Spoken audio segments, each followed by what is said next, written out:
I feel like I drank alcohol yesterday, which I really shouldn't have. Felt hungover last night. Woke up today, bought a bunch of stuff that I really shouldn't have because I'm saving for a trip, and then ate a shitload of food. Hooray! I'm not feeling too good. Okay.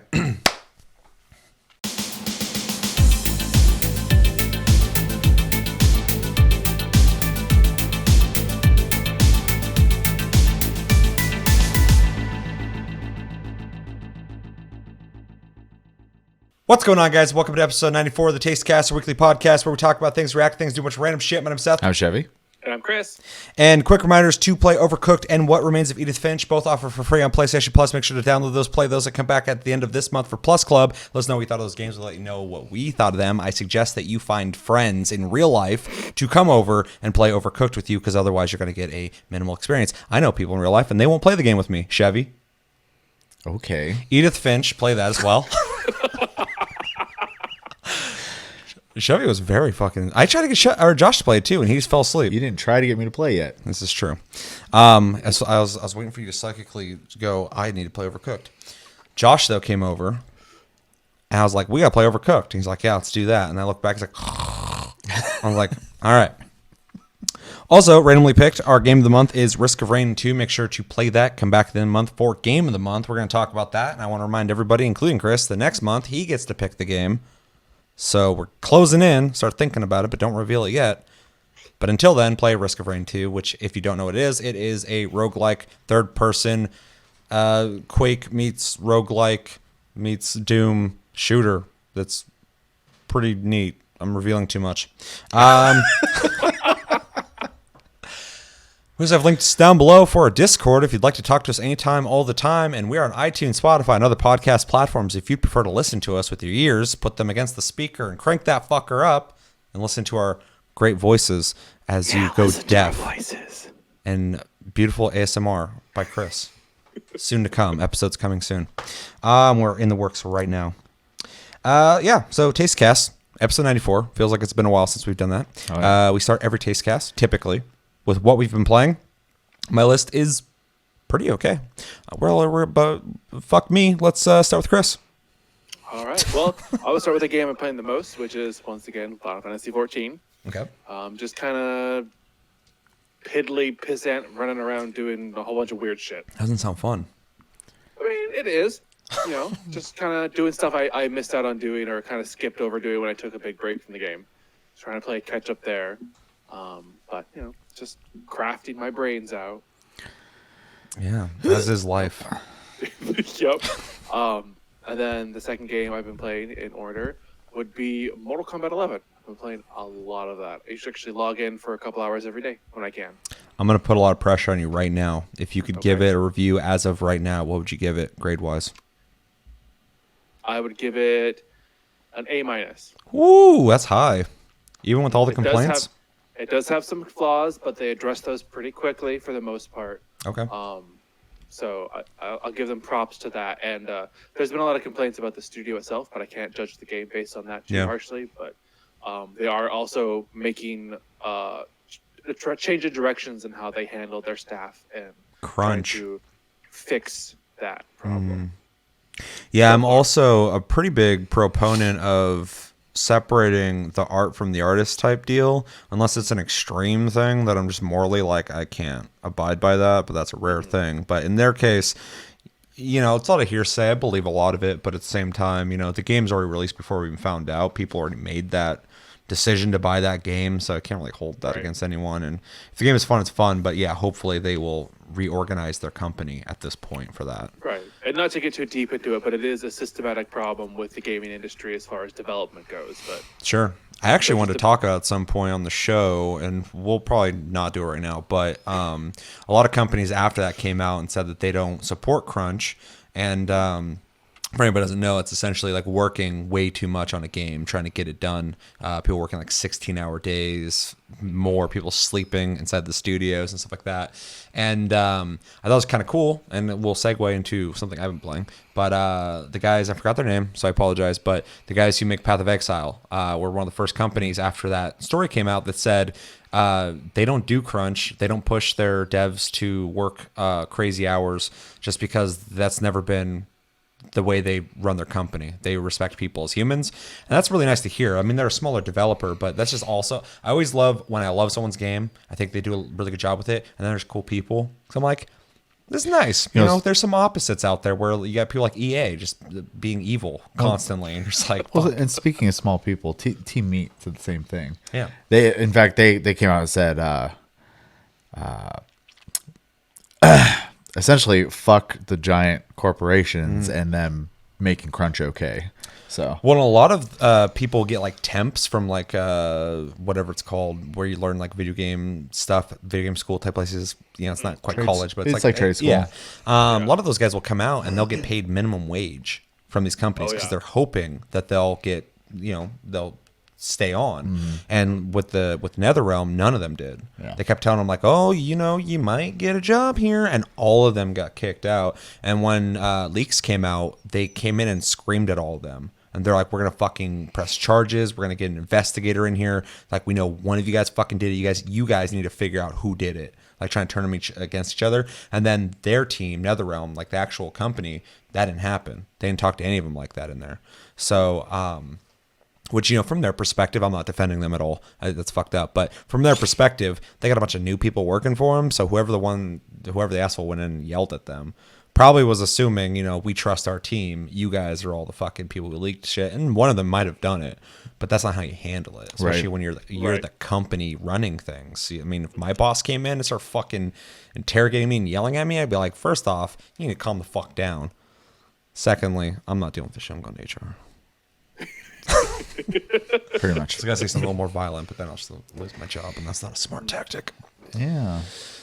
Anyway, crunch is bad. Glad that there's companies rethinking about it, and companies that might endorse that might back off from it. You know, it's a good thing. So, and regardless of that, I'm glad to hear that Mortal Kombat, even with the crunch involved, came out good. It looked good. I, you know, decided not to buy it, but I still want to try it. So, I kind of have a biased opinion because I'm a big Mortal Kombat fan, but you know, they did fix a lot of issues. There's still things here and there, like some characters need some tweaking, but you know, like I said, they're not. You haven't heard a lot about like the DLC because like usually like immediately, like a week before or even a week after the game comes out, first DLC content be like all the characters coming out. They haven't talked about it because they're trying to avoid that crunch, supposedly. That makes sense. But yeah, it's fun. I'm enjoying that. I've been playing Warframe. Oh yeah. Because there's some new stuff in the dojo, so I got to get all the components to put into that. So working on that. The empty dojo. The empty dojo, which I am now apparently the clan master of. Damn. It does have like a timeout thing. Been forever. Oh yeah, I need to hop back in there. Funny how many games do that now. I get why they do it, but I kind of hate it.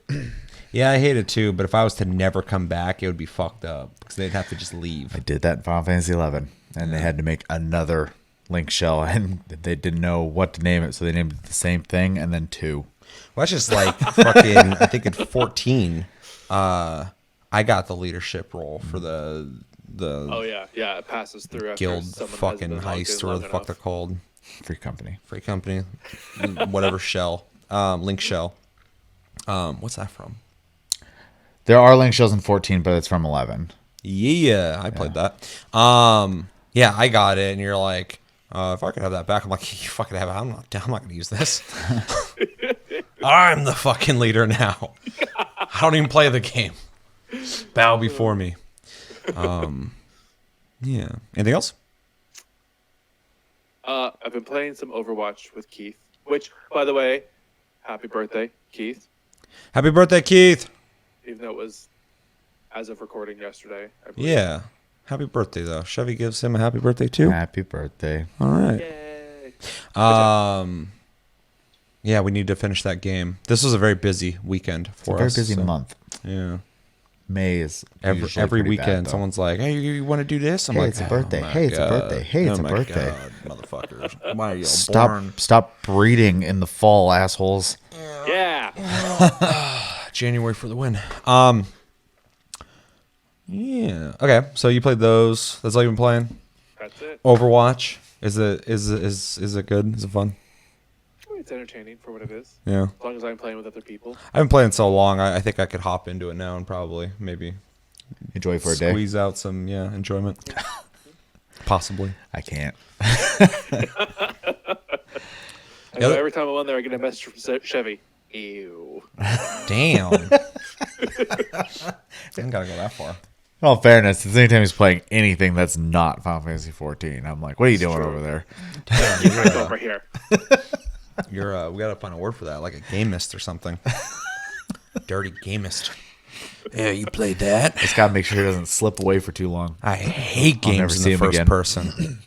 First person shooters? No, all of them. If you play first person anything, you're below me. Yeah. Let's Chevy. Let's Chevy. Let's Chevy. All right. What? Make shirts of that. Let's Chevy. Also- Except for then Chevy, the company, is gonna fucking sue me. Yeah, they might not like it. Like, you're gonna what? I'm like, I'm not doing anything. The shirts are gone. They're deleted. As soon as you said it, bye. Deleted. I've also been playing Final Fantasy 14 a lot, in a very similar situation as Chris. Very surprised. Just kind of doing miscellaneous stuff, leveling other characters, leveling crafting jobs, blah, blah, blah. Waiting for the expansion pretty much. So today was the first day in a while I've been where there was a waiting queue to log in. Oh, an expansion. For the most time, for the most part, it's been pretty server's been pretty empty. So Yeah. it's kind of the slow time right now while everyone waits for content to come out. I got this slow, and I'm sure you guys will be like super supportive of it. I got this slow urge just building in me, like fucking a phoenix from the ashes of me wanting to hop back in that game. That's a fun fight. Keep thinking about it. Yeah, see, that's in it too. Yeah, it just sucks because the part you're at right now, you have like 3 patches which are all kind of a little boring. And I fucking hate boring patches. then Hate them. the Heaven's Ward story starts. Yeah. And then it's like, in my opinion, the best story in the game. So Yeah, I need to get back. I need to get in that. yeah. And the good thing about that game is because it's real quick. I know I keep reading people online all the time. They're like, "Oh, I just started playing this game. Oh, I just started playing this game." And across the board, they're pretty much like I love the focus on it being a story-driven game. I feel like there's purpose to me playing the game. Mm-hmm. I'm just really glad they were able to nail that because People are used to the grind, man. They're used to just getting in there and trying to get to end game as fast as possible. And that game's trying to tell a story first and foremost before anything. a bunch of stories. Yeah. So Yeah, you showed me that video. For your birthday, I got you that figurine of whatever the fuck his name is. oh no, Xenos. thank you. I was like, oh god, I spent money towards him, so I remember the name now. But and then you showed me cutscenes from put Stormblood. context into it, what he's like, Yeah. and I was watching that cutscene. I was like, oh shit! I mean, this is actually like choreographed and stuff. That's kind of neat. He's scary. Because I'm not.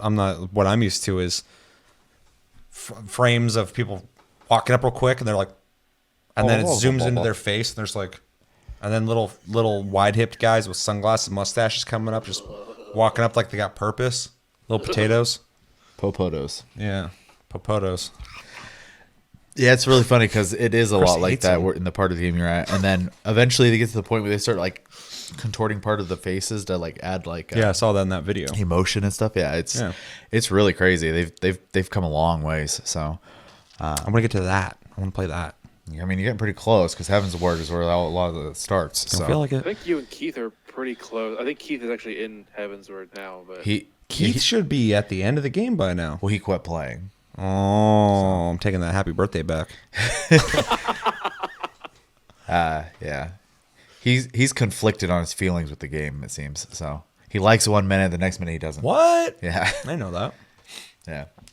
Psycho, on the other hand, is turned into a junkie like the rest of us. So Good. I'm trying to get him to become a junkie on Path of Exile. I'm sure that won't be hard. He seems He open likes to it. play video games. He also, not that we should be sitting here talking about people who watch the show, but we talk to him pretty regularly. Yeah. He seems like, it's weird talking about him. He's going to watch this, but he seems to like retain info and get into stuff. So whenever I play a game with him, he seems to know what he's talking about. For sure. And not in a like, let me tell you how it is. He just is like, oh yeah, you got to do this, this, and this. And I'm like, okay, cool. Yep. So those kind of games seem like something he'd be into. he's a hoarder of things. A what? A hoarder. of information and objects in games. Sounds about right. We were building an airship, and he gave us like 500 steel. He's like, I just was saving these. I just had these. Damn. That's nice. That's good. It's a good person to have around. Yeah. Happy birthday, Psycho. I'm throwing them out there. Everyone gets a happy birthday. Let me know in the comments who needs a happy birthday. So Fun Face 14. Yeah. Other than that, I did play and beat What Remains of Edith Finch, so I will be able to talk about that. Chris, have you played it yet? I 100% trophied it. I did as well. I did not. Yeah. But I did beat it before everybody else. Yeah. Not disputing that at all. Has anybody played Overcooked? I have not touched that one yet. You did play it? Okay. Because I know Chris watched me play it too on a stream, I think. Or Edith Finch. I watched part of Edith Finch. It was the same stream, but you were there at some point. I think it was a little bit of Edith Finch because you said you wanted to play it yourself. So that's when I left because I don't want to ruin the story. Yeah. That's smart. Yeah. So I played and beat that, and then quick reminder: I played the whole thing from beginning to end. If you want to go watch that stream, if you want to join us on Plus Club, you can just watch that video and you can still join in and talk with us about it. So for sure.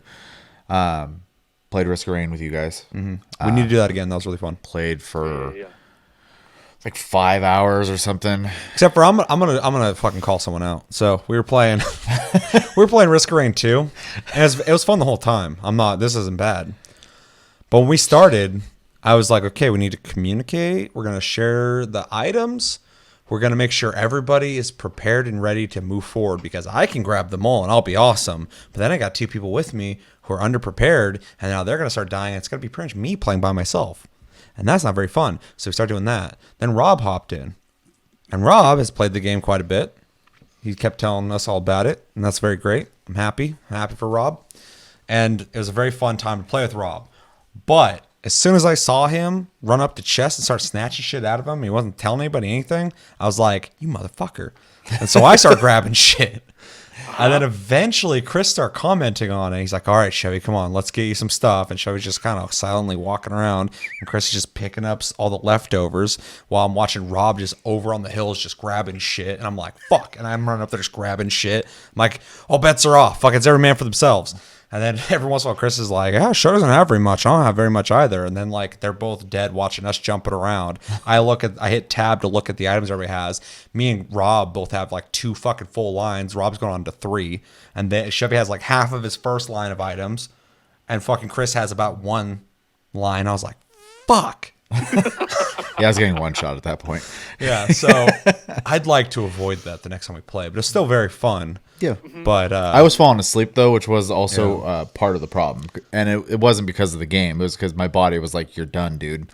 So yeah, we played till it was light out. Yeah, it was way too late for me. And I was trying to hang in there, but I kept like dozing. That's why my mic was muted for the most part. I didn't want you guys hearing my breathing change and stuff. So.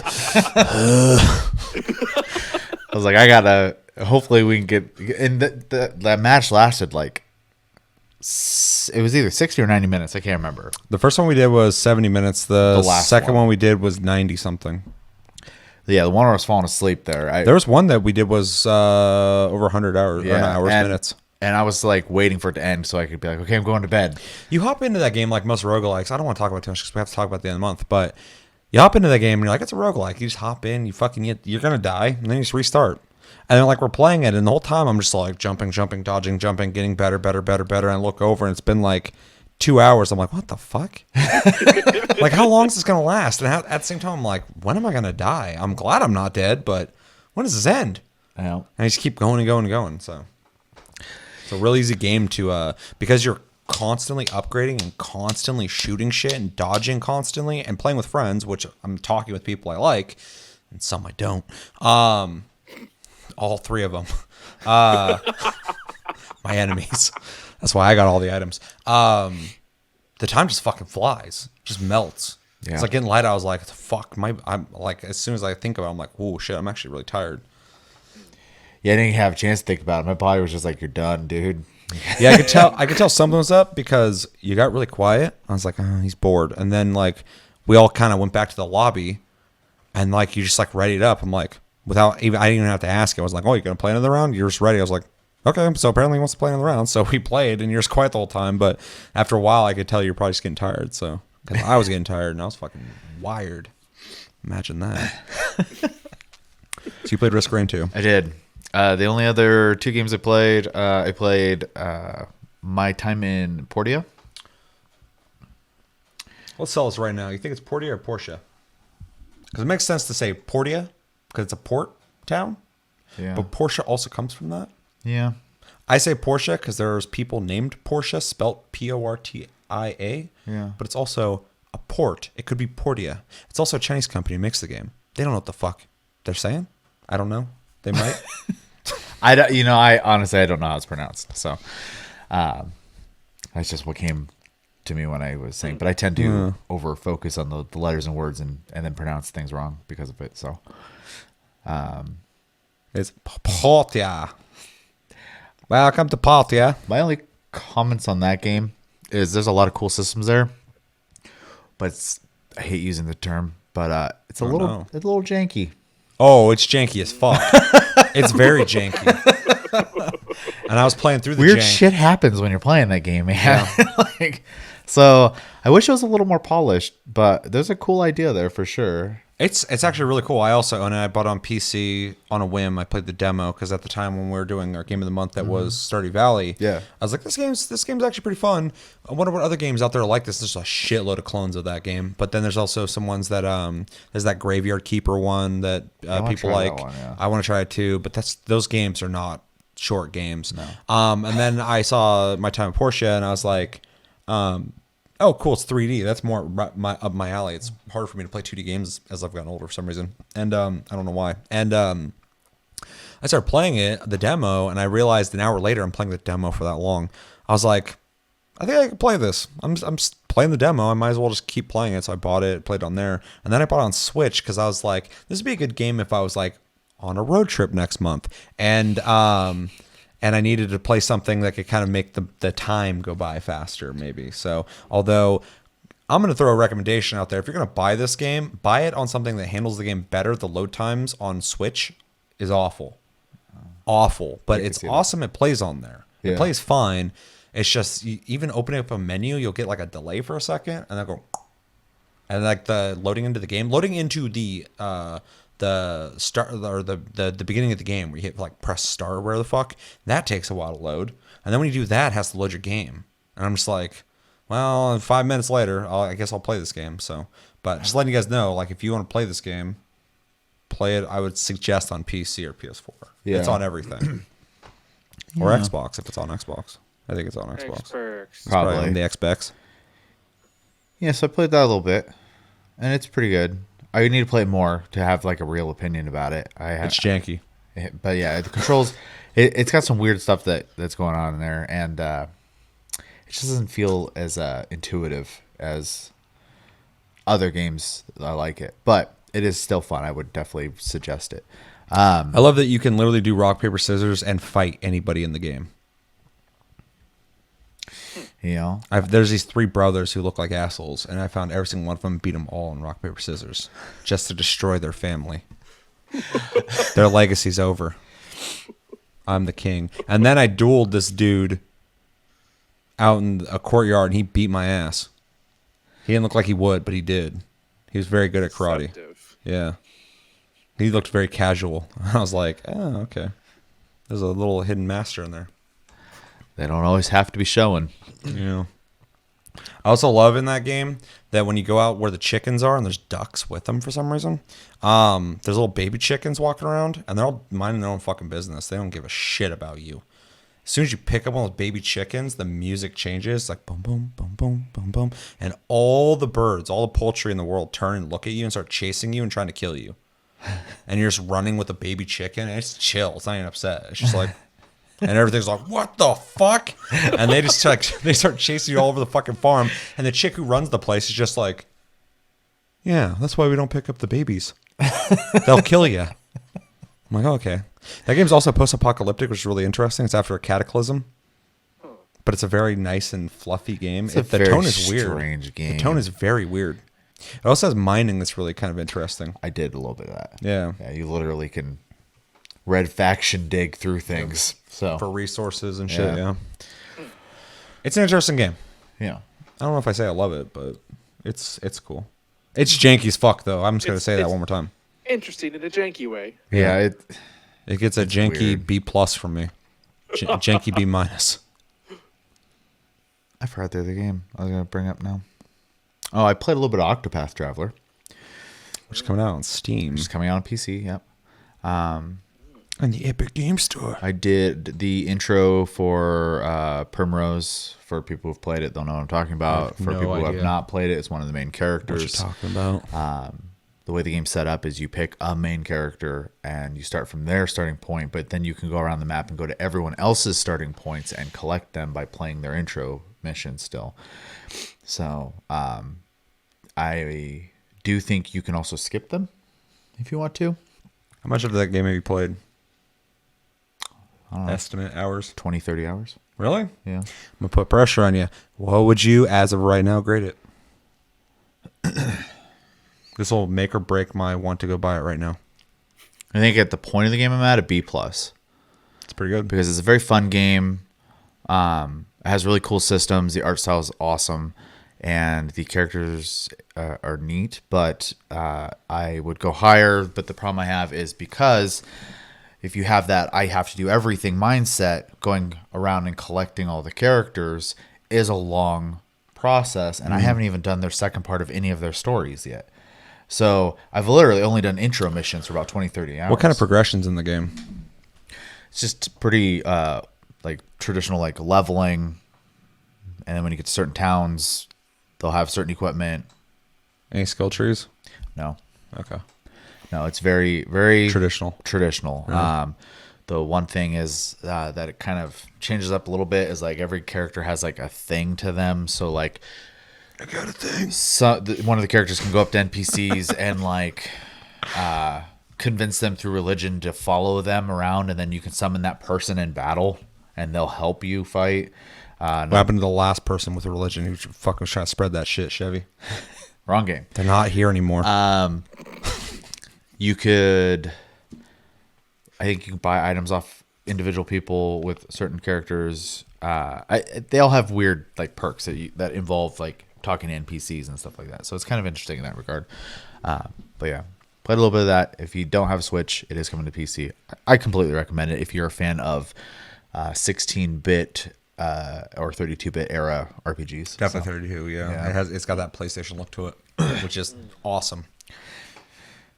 What else did I? There was one other game. I got a big list this fucking month. Apparently, well, it's been a couple weeks Yeah, though yeah, too. yeah, So, yeah. and I have dabbled a lot recently. Oh, I have dabbled. Pagan Online. I picked up. Oh, And yeah, because I got to let everybody know real fast. The co-op is out now. patch finally has come out. That's why, because Chevy, I was telling Chevy about it. I was also playing Pagan recently. I don't want to take this from you, but I was playing it and I was like, this game's awesome.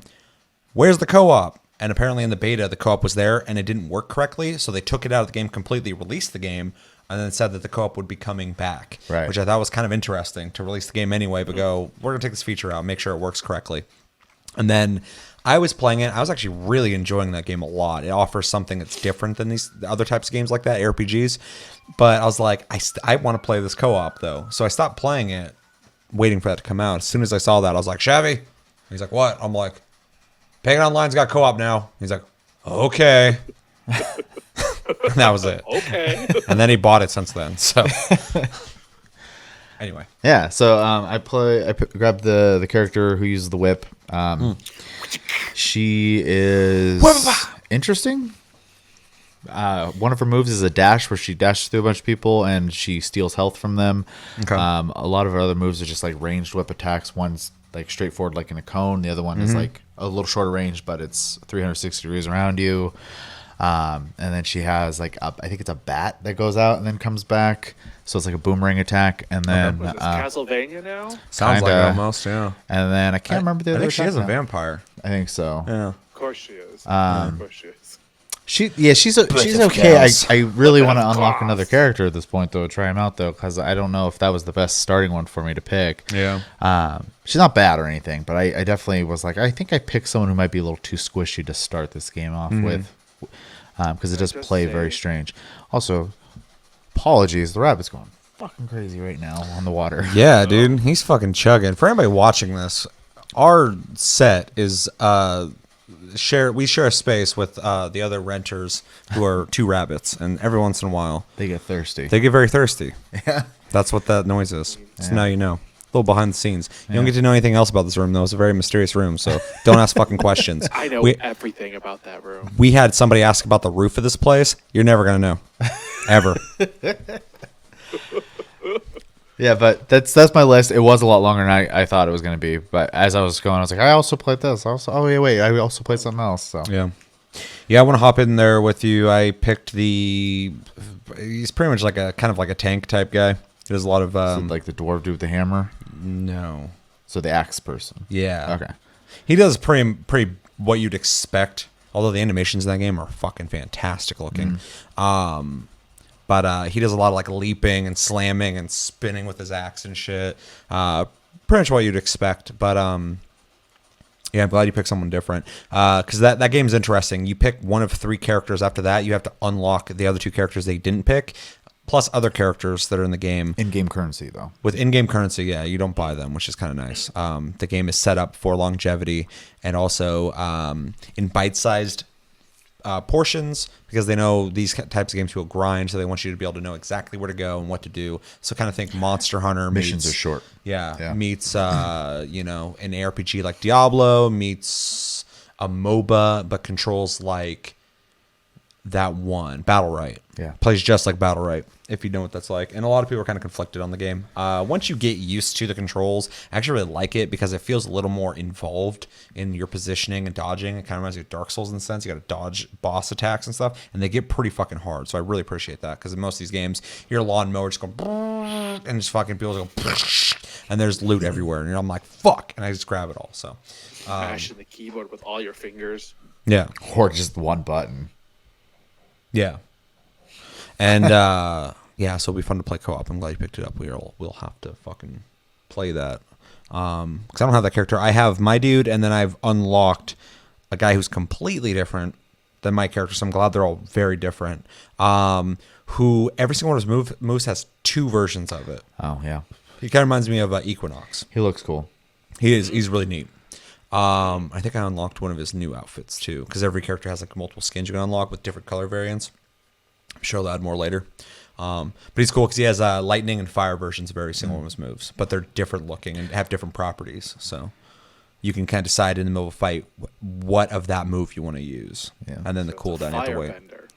Also, fun tidbit. This is the company that makes the World of Tanks and World of Warships games, which is fantastic to see that these dudes made a bunch of money off free-to-play games, and they made like a solid premium game. Yeah. It doesn't feel like they're trying to get extra money from you. I'm sure they'll release stuff later that you can buy, but the game came out. There's the game, and I'm playing it. It's high budget. Like they did a great job on the animations and the voice acting and everything. And I was like, the fuck? Who does this? It's like if DE came out with, well, they used to make. They've tried a couple times recently. Yeah. Well, before Warframe, they made fucking Dark Sector, Pariah, which I really liked, but nobody's played that. Bunch of games, that all kind of had a very Warframe look to them, which is really interesting. That they have they've had a style, this weird like bio organic machine, almost H.R. Geiger-esque. So whoever does the art for DE has a fetish. Anything else on Pagan? No, sorry. About the link to the list there, I kept, like I said, remembering stuff I had actually played. Yeah. All right, I'm going to try and be fast through mine because I forgot we are kind of catching up on a couple weeks worth of shit and we're 43 minutes into this episode. You have anything else? Okay, so piggybacking off of somebody said something earlier. I guess I'm not. No, Risk of Rain. I also played that. I'm not going to talk about where I did that, but I've also played that as well. Let's see, real quick. I reinstalled Titan Quest. If you guys played that ever, it came out like 13 years ago. THQ Nordic bought that a while back, and they released an expansion like last year for it, which is crazy.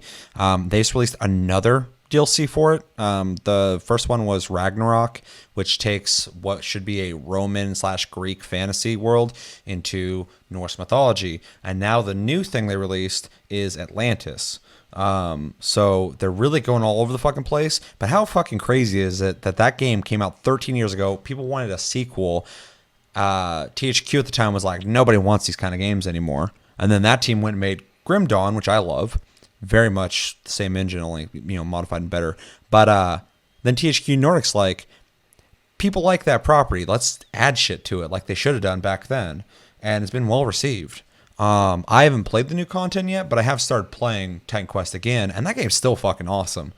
ARPGs are timeless, man. Oh yeah, it's crazy. They're fun to play, and they're shitloads of loot. I mean, like, that's all I need in a game, really. Advance them and make them better and make them look better and shit, but that formula is fucking crack. Yeah. I started playing Titan Quest, I'm like, I can't do this right now, man. Because I just start clicking and clicking and clicking. I'm like, oh, God, okay. This, And that game has such a cool, like, multi-class system where you can start mixing different classes together to make, like, your own thing. So awesome. So it's really cool that they're breathing, new life into that game, and those guys are definitely going to make a sequel. How much they're supporting that game. So, and I would love that because Titan Quest is awesome. It's a really good ARPG. If you've never played it and you're like Diablo type games, play it. It's awesome. On that same road, I downloaded and started playing Path of Exile on PC for a little bit to see pretty much where it's at. Dabbled in a couple things, did some of the mining stuff that I had not played since it came out. It's really neat. I dig that a lot. It's almost its own game. I think it's really cool. I also got my hideout, which they've added, where you get a hideout and there's all these NPCs that you run into, and if you complete missions for them, whatever, you can eventually put them in your hideout wherever the fuck you want, and then you start getting items. You can start decorating your hideout. You can let your guild mates in your hideout and they can check it out, and you can start putting all sorts of crafting things in there. You can start decorating the place. You can go through the store and they got all these decorations you can buy with real money to make your fucking hideout crazy, and that's really neat and genius because it doesn't take away from the gameplay of what is a complete game pretty much, except for they keep adding to it. But just aesthetic stuff that I do want. It's genius. So that's cool. But anyway, the bigger aspect of that is Path of Exile came out on PS4, and I was kind of struggling with the idea of playing on PS4 because I was like, I already got all my progress over on PC. I got multiple, higher level characters.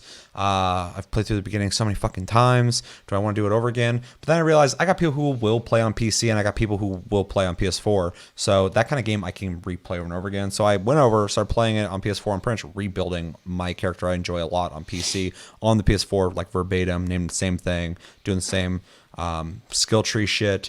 And that game plays awesome on PS4. It looks fantastic, especially on a bigger screen.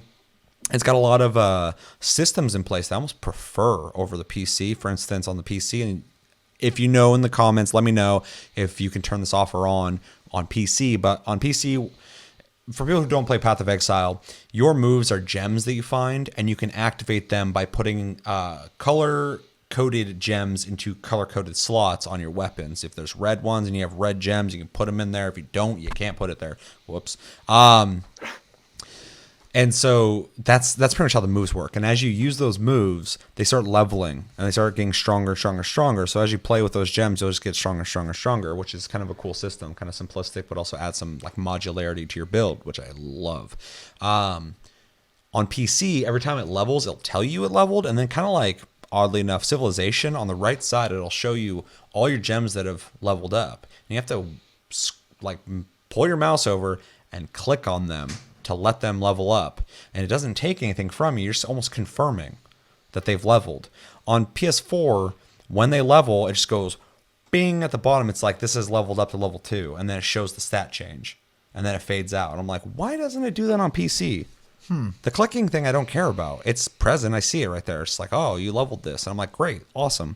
Also, the way they did the controls in the inventory, really intuitive, really smart. Moving items around and changing socketed gems is really simple on PS4 controller. The controls feel really good. The buttons feel really good for the macros. They got like most of the D-pad except for the down button and the 2 bumpers for your potions whether it's health potions or magic potions. So it's really easy just to be healing while attacking shit. And also, when there's like a shitload of items that drop from a boss all over the place, you use the right stick to navigate through them, and it's very fucking intuitive. It's very smart. It'll highlight things that you're most likely going to pick up, whether it's like identification scrolls or portal scrolls. It will put the X next to that one first, and you can just click that and it'll grab all those. But if you want to move up or over or something to an item, it's really it feels really good. So they did a really good job with this. So playing on PS4, loving it on PS4. I want to play with you guys. I know Psycho's playing it, so I want to play with him. And if you guys are on PS4 and want to try it out, feel free. We can play a little bit. I know Josh is like, I'm downloading this right when I get home. And I'm like, you've played this before. Could have played this on PC. It's like a brand new game to him. But I'm excited to play because I love Path of Exile. There's a term called like forever game. A game you can play all the time. Path of Exile is one of those games. Since the game came out to now, I still enjoy it a shitload. So, just like Warframe, games I can always come back and play no matter what. So, Final Fantasy Tactics. Yeah, I talked about it on an episode recently, but you weren't here. The guy who made Tactics was talking about how he needs to make a Tactics 2 before he dies. Essentially, he said he's getting old, and he doesn't want to get too old where he can't make one. So, Chris is getting old and dying right now. Help, I'm getting old and dying. Make it now. Also an ogre, whatever the hell. Tactics Ogre, yeah, because he made that as well, apparently. I did not know that. So, it's on his mind. So that's awesome to hear, because I would love a Final Fantasy Tactics 2. I mean, like, that's years in the making. What would they do? Make a cool tactical game in Final Fantasy universe. I would play the shell of that. I haven't beat it, so I have no idea. I've told you a million times where I got stuck in that game. I know. It's like he got something stuck in his throat. Where's that lady from, what was that, Mad TV or whatever? Oh, God, yeah. Lorraine. You bring up that old shit. I'm old. Carl. Preaching. Yeah. Preaching to the choir. Did you guys see that that All That's coming back? Yeah. No. What the fuck, dude? It's so weird. It's on YouTube. There's like a crusty, well, he's like my age, but like crusty ass, like 30-year-old guy dressed like the old thing. You know what else is getting relaunched? Huh. Animaniacs. Dude, they're just...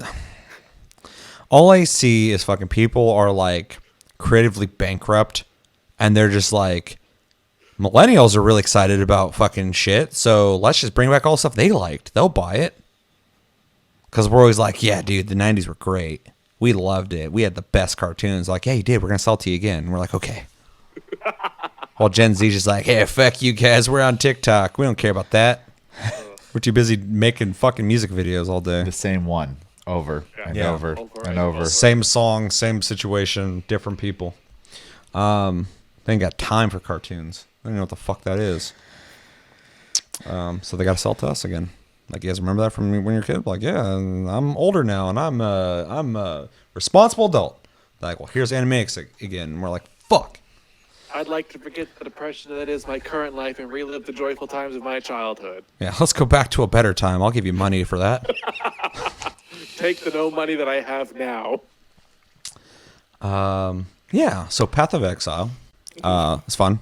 Really digging it. Play it on anything. It's a very good game. Especially if you like RPGs. It's literally one of my favorite ones. I like it better than Diablo. Ooh, I said it. All of the Diablos. I'm going to put it out like that. Okay, so another game I've been playing is Mordhau or Mordau. I don't know how you say it correctly, but that's how I'm going to say it. Two different ways. Every time I bring this game up, you're like, what the fuck is that? And I'm like, okay. So what it is if you guys ever played Chivalry, which was a medieval first-person fighting game, essentially, it's a better version of For Honor. I'm attacking so many people right now. It's first person though. Dislike. Well, you only attacked Almixai there. Yeah, him and the three people play it. Fuck you! I'm making multiple accounts to destroy this channel. I could respect that effort. Anyway, Chivalry was a cool idea that was fun and it had cool physics. You can throw spears and shit like that. This is a larger scale version of that. So Mordhau is a medieval fighting game, pretty much. It has 3 modes, which I think is actually kind of genius. It has a battlefield mode, and by battlefield I mean like the game Battlefield, where you take points like conquest or whatever, and there's like multiple, it's kind of like rush mode. Each team's on one side, you're taking points and doing objectives, and then you're getting pushed back. There's tickets of your health, but it's medieval, so people are swinging swords, swinging fucking spears, throwing shit, shooting arrows. People are like vehicles pushing catapults and launching them. There's people on horses riding by and killing people, and it's crazy. It's even when you're getting your ass kicked, it's still stimulating to just experience that, because there's people screaming, you're shing shing, and people are like swinging hammers, and if they contact your weapon, they'll actually clank and knock out of your hand. Sometimes I've had my sword knocked out of my hand in the middle of a fight. There's like chubby shirtless guys running around with loots, just like just like playing and shit, and then they'll grab it. In this game, you can kind of like almost like an alternate fire. Like, so for instance, when you're holding a sword with 2 hands or 1 hand, you can press a button and you can switch to, they call it Mordhau stance, so that might be what that is, where you hold the blade and you're hitting closer range and you're hooking with the handle and stuff like that, which is really interesting. Also with the spear, you can have it at like a normal stance where you kind of see the tip on the screen, or you can press that same button and you'll extend to the back of the staff or the spear, and you can do a lot more slower attacks, but you can also hit from further away. You'll take a Viagra, just that spear. And that's exactly where the mind goes. And yeah, it's a really interesting game. It also has Battle Royale mode, which of course it does, but it's smart that they have that. It just kind of throws you at a random spot on a map, and then you're running around while people who found the sword first chase after you and kill you. That's been my experience. One round I got to last 2, and I found a guy who had found so much armor, he was looking like a knight with a shield and a sword, and I had a fucking, like a little hammer in my hand, and he killed me pretty fucking quick. My head went flying. But I made it to the end. And most of that was just chasing after this one guy. I spawned, I found a sword, I saw him out in the field, he's looking at me, and I start running at him, he's just running away from me, and I'm chasing after him, and I found a bow as I'm chasing after him. He runs up to a chest, he starts opening, I shoot an arrow into his leg, he fucking just grabs a little baby, he also had a little baby hammer, and he's fucking running away from me. I'm just chasing after him. Every once in a while I'm getting hit in the back, someone just runs up and hits me, but then they find someone else to fight. So this whole time I'm just chasing this fucking dude, and finally at the end I murdered him. He didn't even get to do anything. He was just running from me the whole fucking time. He almost lost me like 8 times too. He'd like run into a house and shut the door, and I'd kick the fucking door open. I look around, he's gone.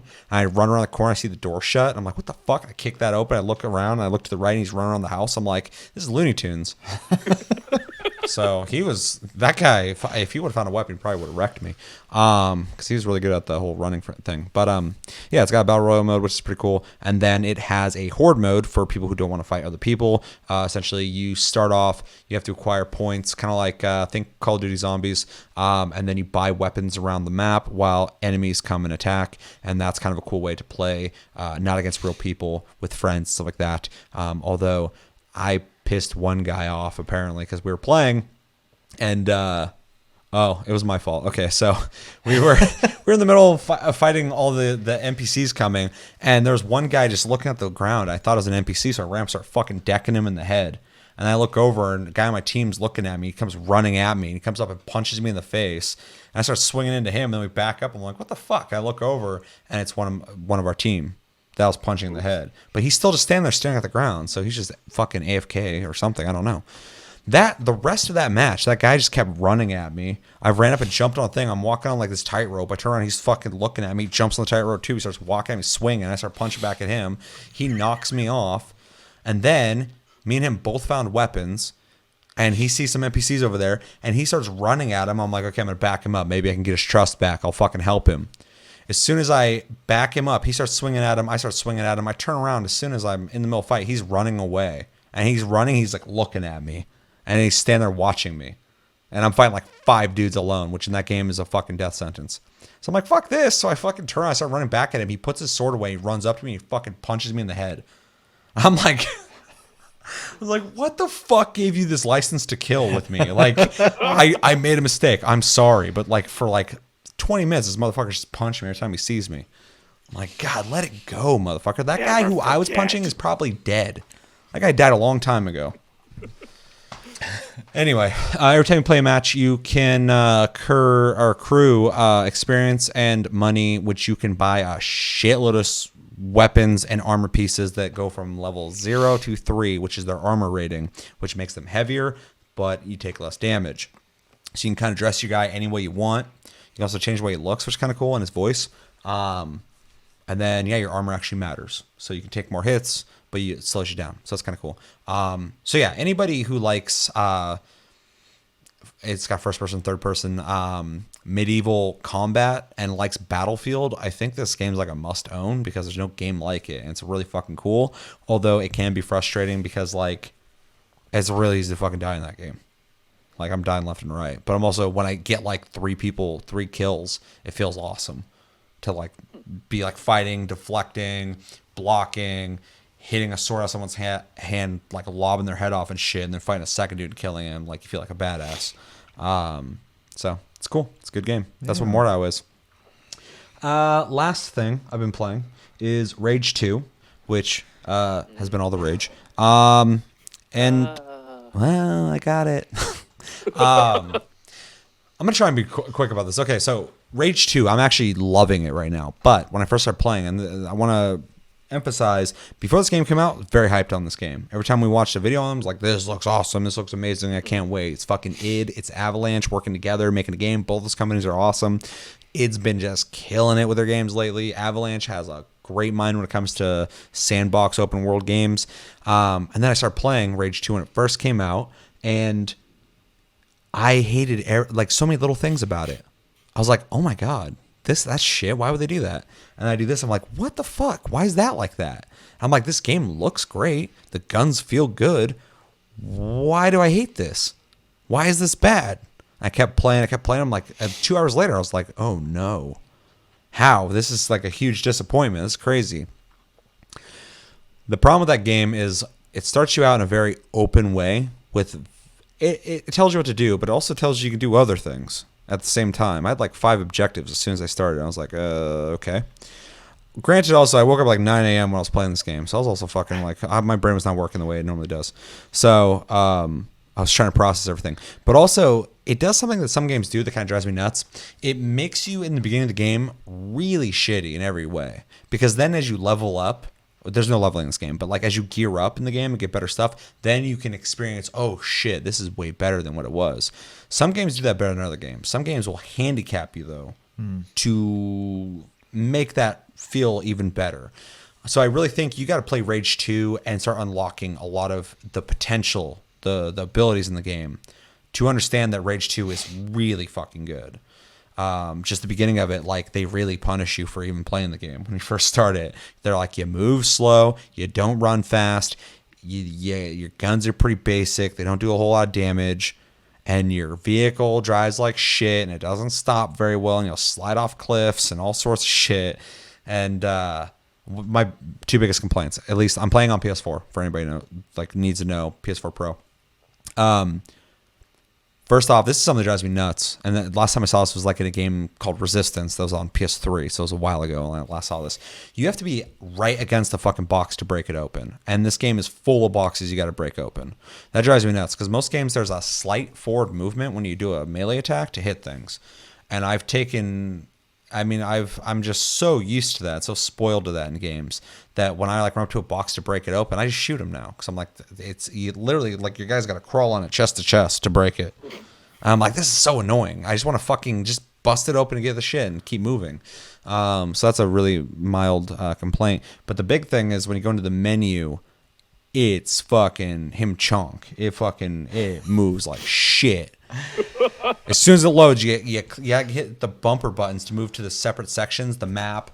There's so many things to upgrade in this game, and they're all in these tabs, and it fucking lags each time, and it will register those button hits even when it lags, so you'll hit it twice because it's not doing it, and then it goes over twice, and I'm like, fuck, man, this is so, like, optimize that shit, please.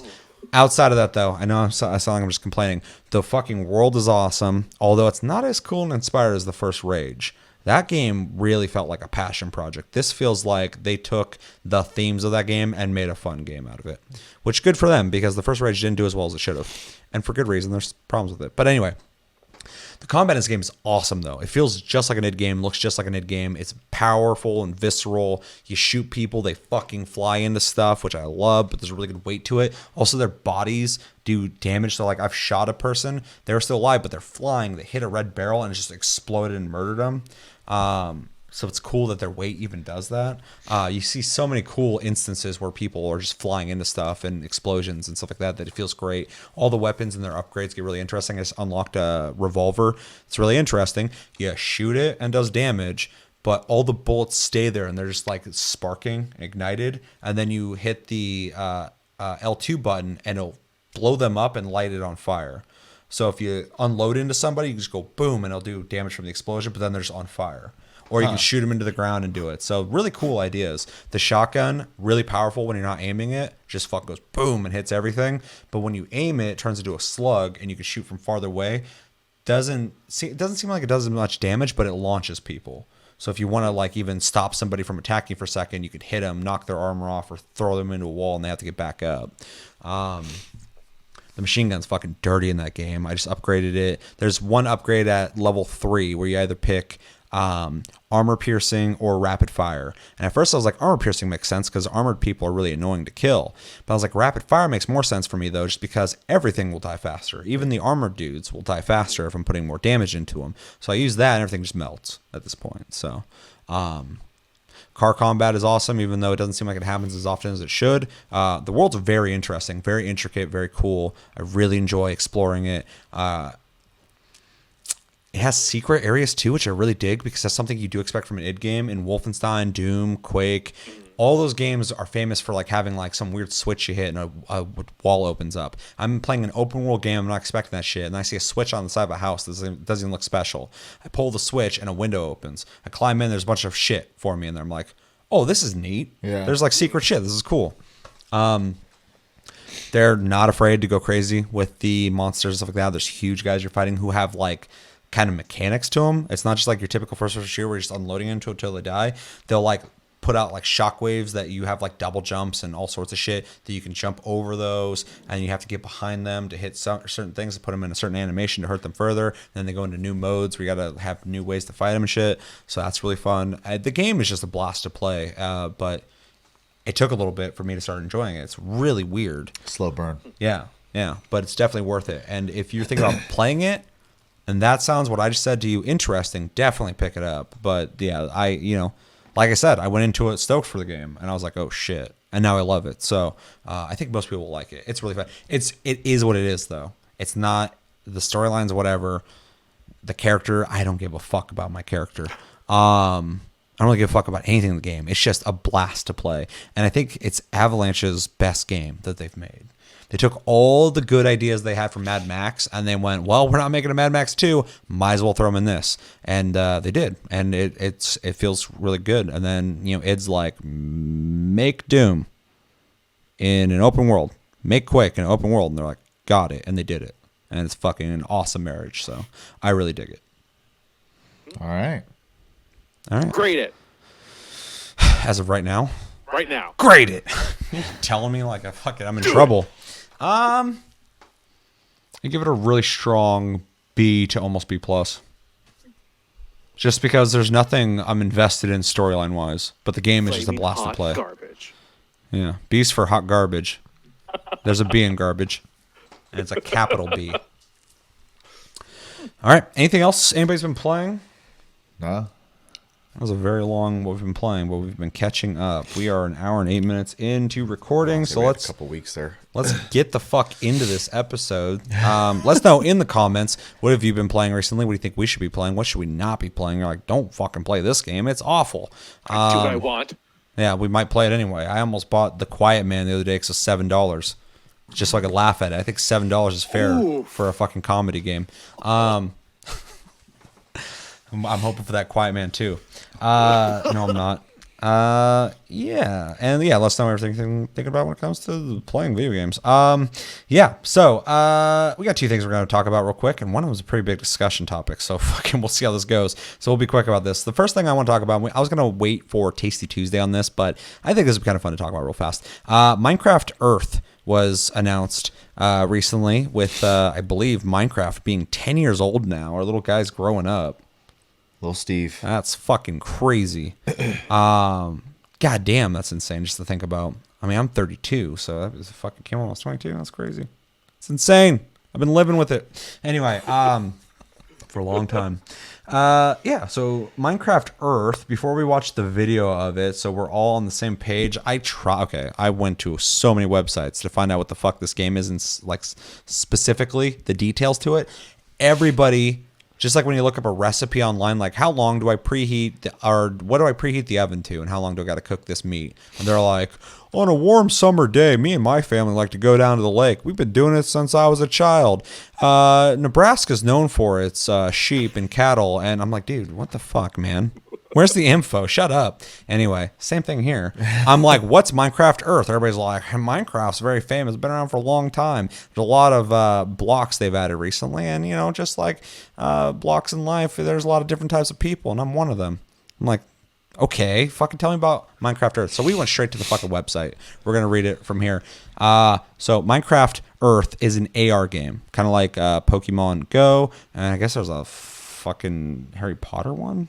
I don't know. Yeah, that's the same company making that one. Damn, they own the market. They really like AR.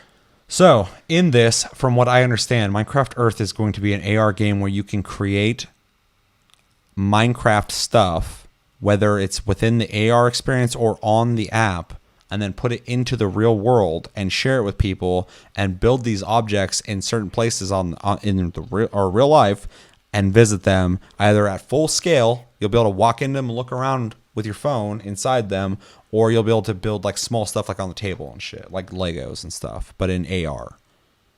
So, which is pretty crazy. And apparently, everybody says that they have like real big, ambitious ideas. And we know that Microsoft has been, was it HoloLens? They're definitely pushing towards AR. They're really big on AR. They're kind of seeing the future because there's a lot of practicality to AR in the future that's doesn't need to be VR. I mean, everybody's talking VR. AR makes a lot of sense too. We're all using it right now. I mean, fucking, I see on Instagram all the time people filtering their face.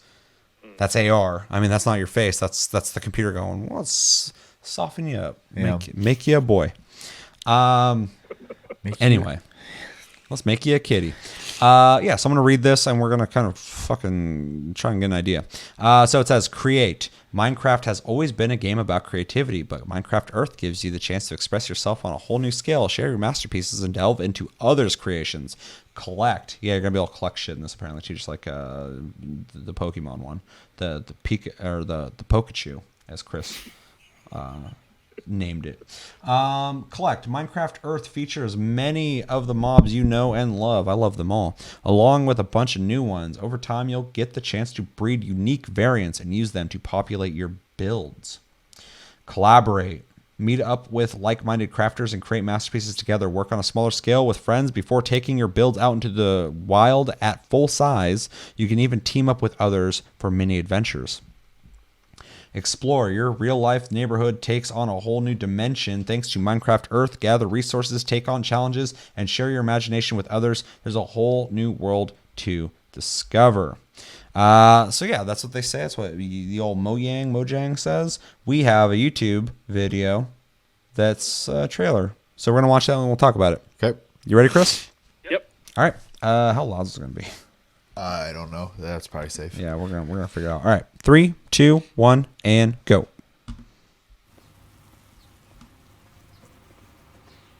Have fun. No. Don't tell me what to do, Steve. Fuck you, Steve. I like Minecraft Steve better.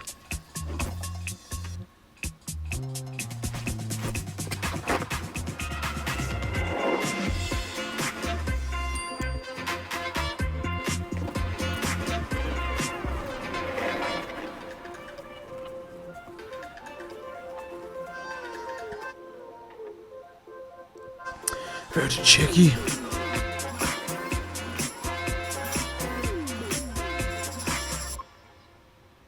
That's gonna be wild if you see all that.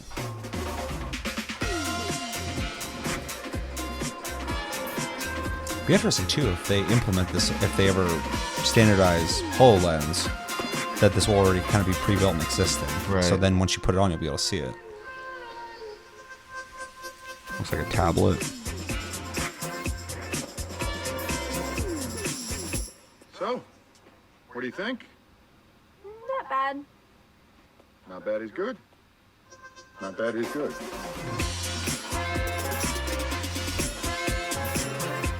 I'm gonna build all sorts of weird shit around my house. Keep everyone out.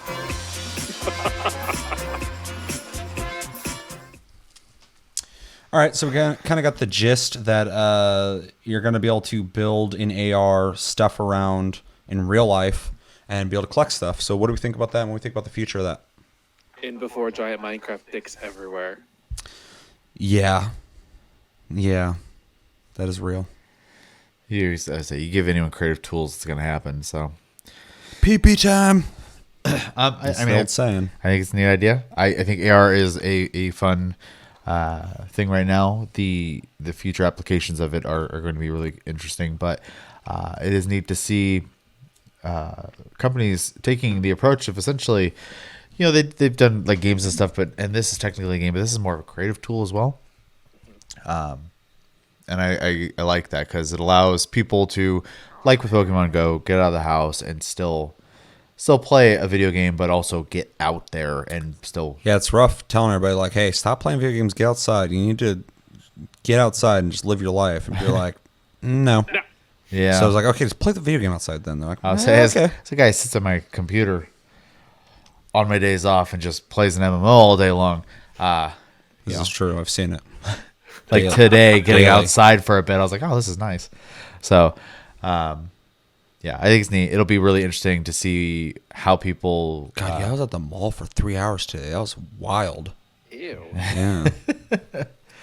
Like a good example was when they showed the octopus like going like as part of the building, and you're gonna see a lot of people who actually are gonna start taking the apps seriously and doing stuff like that versus your people making phallic objects. So, yeah, interested to see where it goes. That shit's gonna get monitored like a motherfucker though, because they're gonna advertise this to family friendly. I'm sure there'll be a report function too. Yeah. So. But yeah, no, I mean, there's that dick out coming out of the fucking Statue of Liberty. Can we not have that? It's off-putting. It's very daunting. yeah. Disrespectful even. Anything else? I think this is awesome. I think AR games are interesting. I don't play them, but I think they're a really neat idea. And once somebody nails one that I'm interested in, I might be more interested in playing it. I think the big thing, though, is they need to have some kind of not AR aspect to it that you can keep playing it. So you're thinking about it when you're not thinking about, I got to go out and do that. Because let's be real, not everybody's going to do that. Some people got really crazy everyone got really crazy about Pokemon Go for like a week. And then some people got really diehard about it. Other people forgot about it.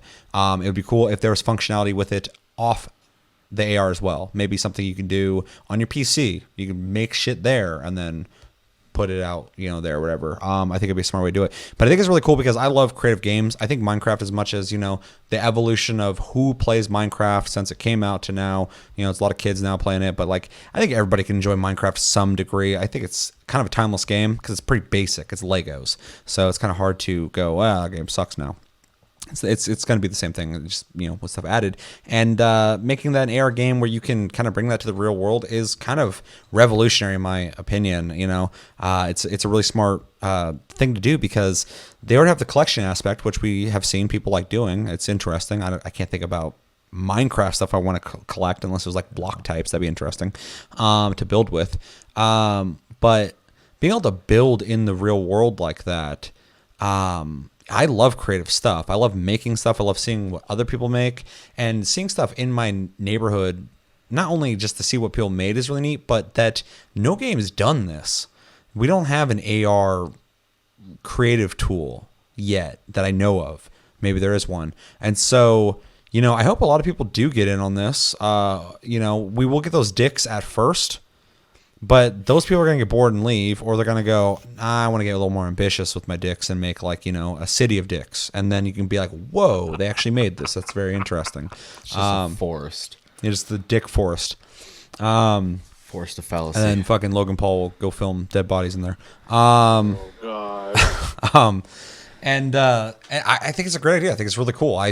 Some people are probably gonna see this and go, "Ooh, Minecraft, fuck Minecraft," but because it's popular, whatever. You're not into it, that's fine. But for what it is, I think it's a really neat idea. If it wasn't them doing it, if somebody else did it, I'd still be like, "This is cool. That's a really neat idea." So, yeah, I'm gonna want to try this, and I hope it's not basic. I hope they really get crazy with it and make it really, really interesting and cool. Get real big with it. AR really excites me in general. I like the concept of it. I think it is kind of like the future of where just like everyday normal life is going to go, where you're going to have augmented reality for everything. In your contacts. Yeah, exactly. Contacts or glasses or whatever. It's just going to be all augmented reality. I think this might be a little bit ahead of itself because, well, I'm excited for it, like really excited for it because I like the creativity aspect of it. It's a little daunting to have to carry my phone up like that and all around everywhere to feel like I'm immersed in something.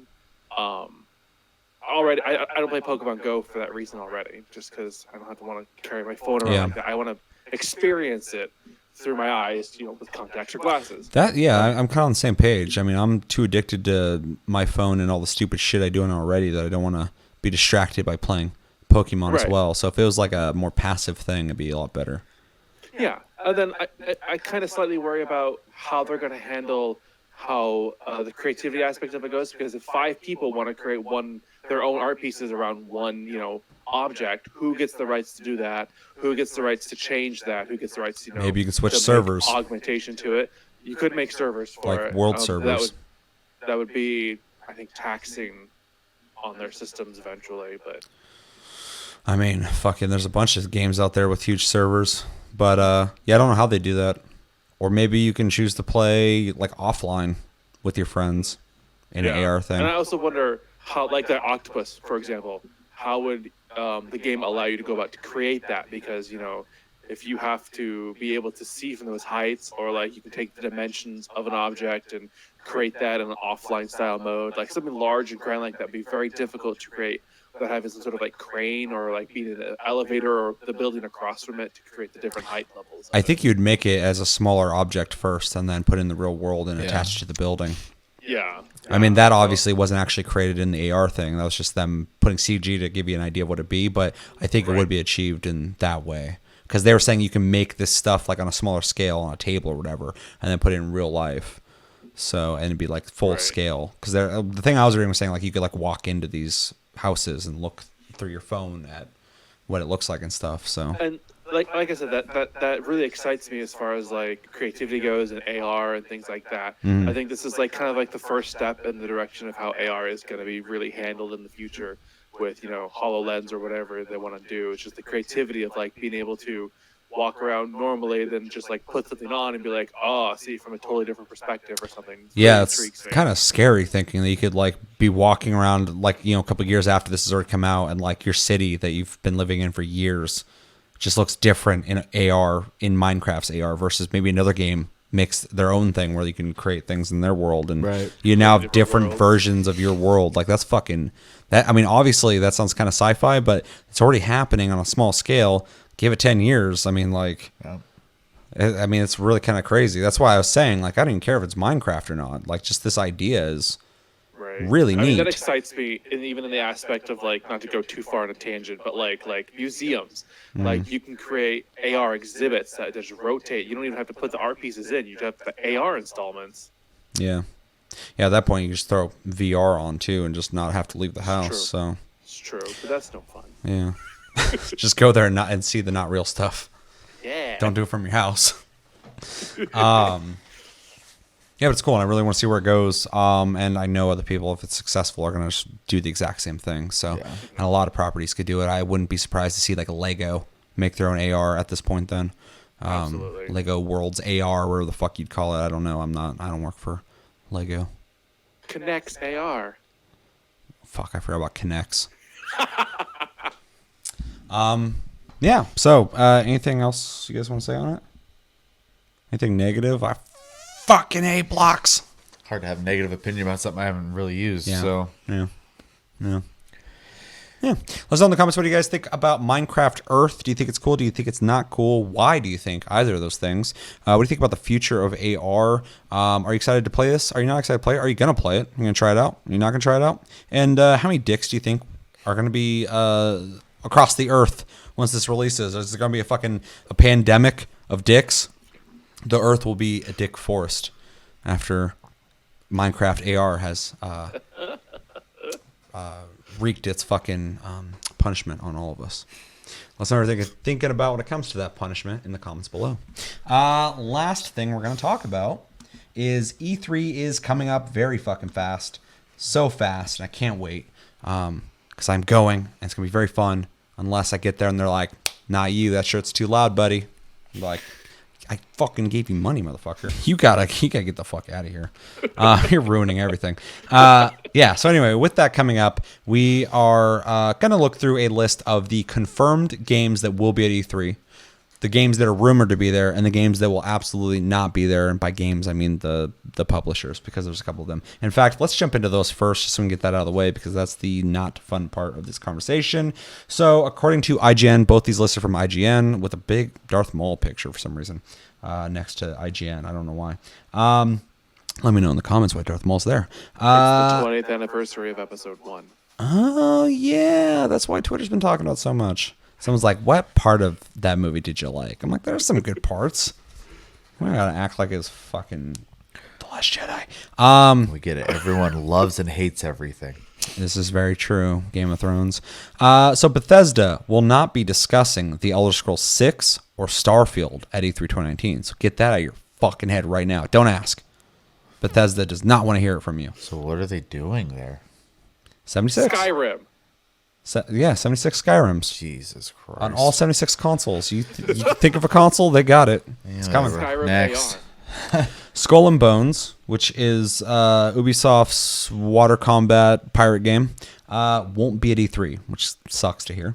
The game was delayed until 2020, and the team is passing on E3 to focus on working on it, which, I mean, is commendable. Get that shit done. Yeah. It has been delayed before, though, so hopefully they're just making it extra good. Sony will not be attending E3 2019 in any official capacity. Sony announced the news in November of 2018, because back then they're like, no. EA will not, or still, EA will still have its EA Play event outside of E3. So EA will be there in some capacity, but it won't host a conference this year. Yeah, they have their own thing. Which is fine, because last year EA's conference fucking sucked, so whatever. EA will instead have a series of live streams to show off its upcoming games and new content for games that people are not playing. Except for Apex Legends. Except for Apex Legends, even though that's gone down as well. But hopefully they got some exciting stuff to show off. So now they're done with the Debbie Downers. I also read from IGN, I don't have it right here, they said that Activision's not going to be there. But they have 3 games. They don't make anything, really. We all know, and we'll talk about on Tasty Tuesday, that some fucking janky ass shit's going on with Call of Duty that I'm even like, what the hell? Sledgehammer is not making the next Call of Duty. Treyarch is. They just released theirs. So Yeah. it's very weird. Very weird. People keep going too, like, they's got to fix the last Call of Duty because it sucked. That's why they're doing it. I'm like, you're missing the point. Sledgehammer's not making it. Where'd they go? Yeah. Bye. What happened? They made the World War II game, and now they're like, Bye. did it not do good enough? There's a lot. We're going to talk about it on Tuesday. Yeah, so I'm going to go through this list. This is the list of confirmed E3 2019. Oh, before we get into that, what do you guys think about the people not showing up? I mean, we kind of talked about it as we went through, but... Yeah, I mean, the only ones that really aren't showing up are Sony and EA. So yeah, Nintendo hasn't been there forever. EA hasn't been there for a few years. Sony's just joining. Square Enix is going to be there, which is fucking wild. Square is going to be there instead of not being there because they used to do a live stream thing as well. And I'm stoked because we know Final Fantasy VII is going to be fucking shown. Yeah, they are. They said they're going to talk about it. Hopefully it's playable. That'd be fucking awesome. That would be crazy. I keep talking about it, but I hope that they make the big thing Final Fantasy VII. Make that up front. Let's talk about it. Let's hear all the fucking details on it, and then give a cool little teaser for the next Final Fantasy. It doesn't have to be worked on or completed yet, but just some kind of concept teaser to get people going like, holy shit, 7's coming out. I can't wait to play it. But also, there's things on the horizon coming. That'd be very exciting. Because as a guy who really liked 15, I would love to see 16. Well, we know because of a business, I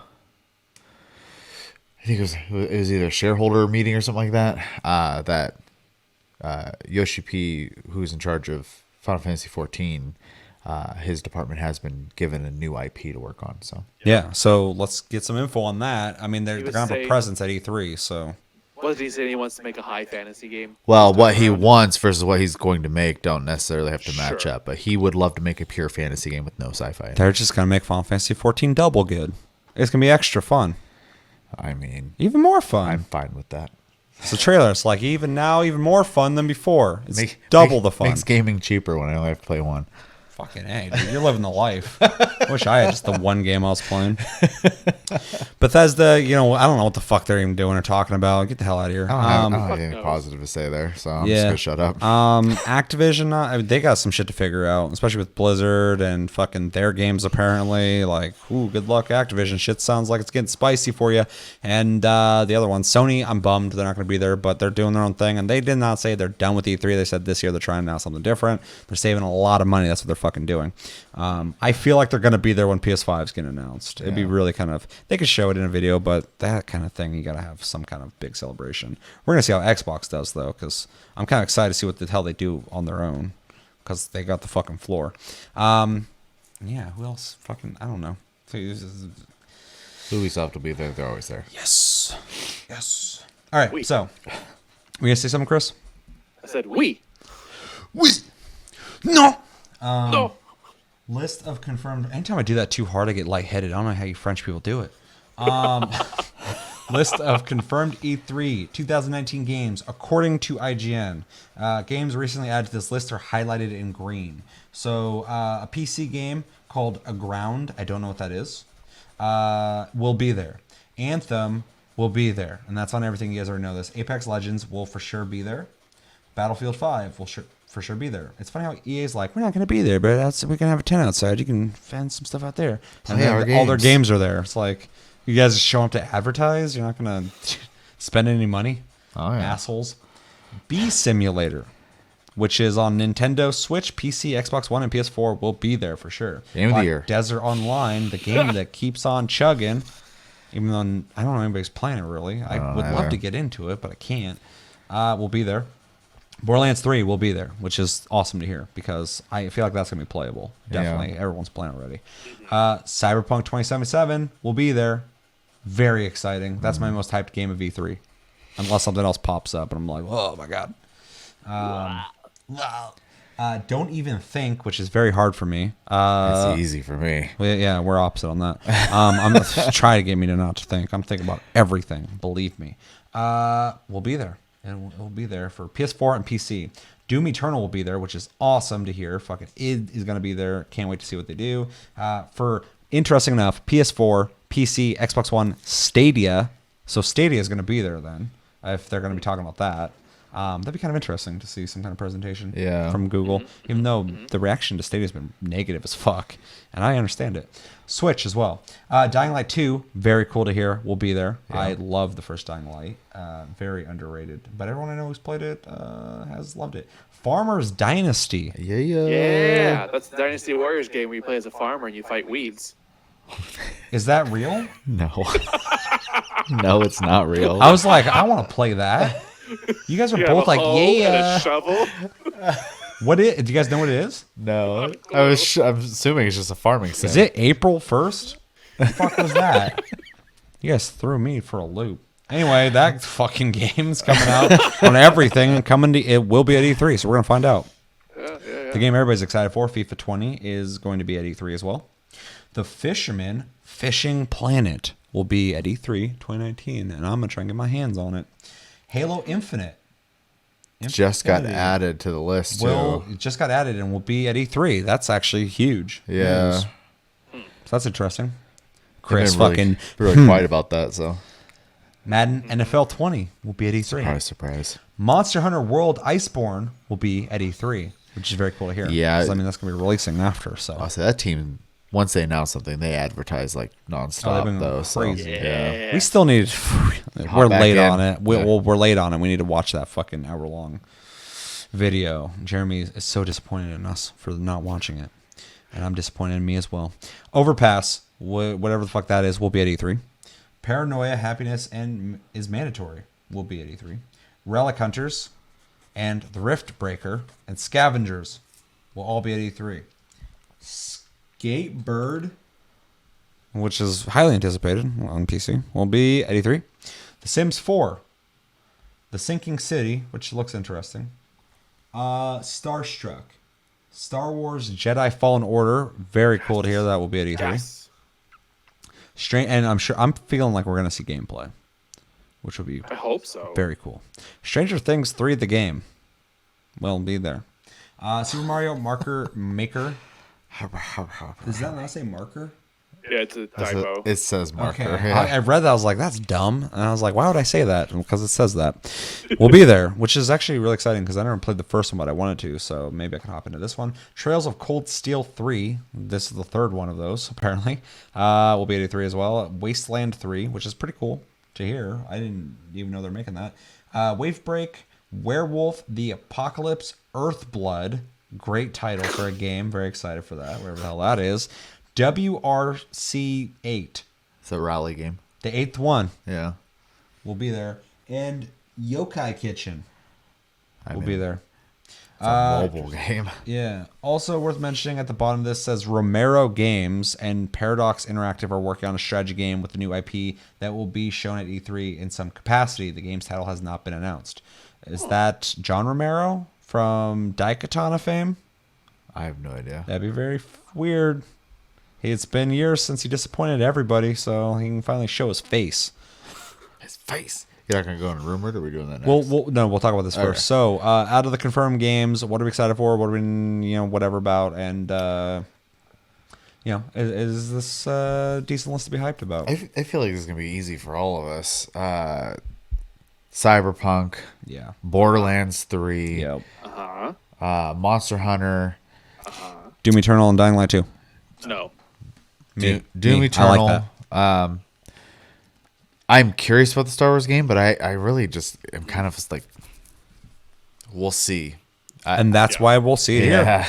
And then Wasteland 3 will be pretty cool. I need to play the second one. And then obviously Farmer's Dynasty is going to be Game of the Year. Yeah, sounds great.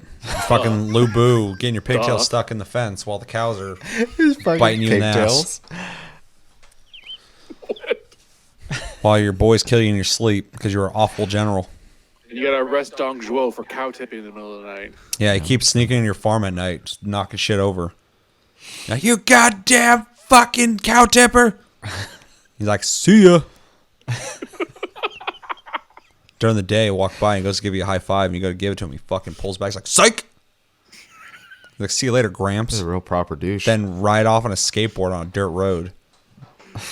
That motherfucker. Well, he's trying to marry Diao Chan or whatever her name is. Yeah. Yeah, everybody's trying to get a piece of that. Anyway. Next. Chris, got any things to say?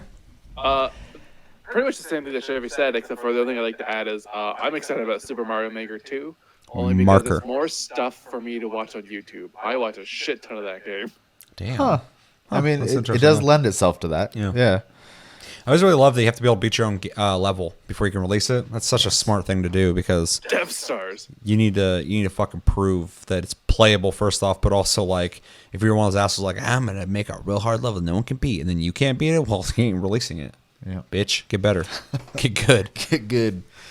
That's where people have made weird, hidden shortcuts. Weird short hidden shortcuts. They're shorter than shortcuts. They're the short shortcuts. They are. They are. Weird as fuck. I'm telling you. Weirder than what's his nuts on skateboard in the dirt. Cow tip in the middle of the night.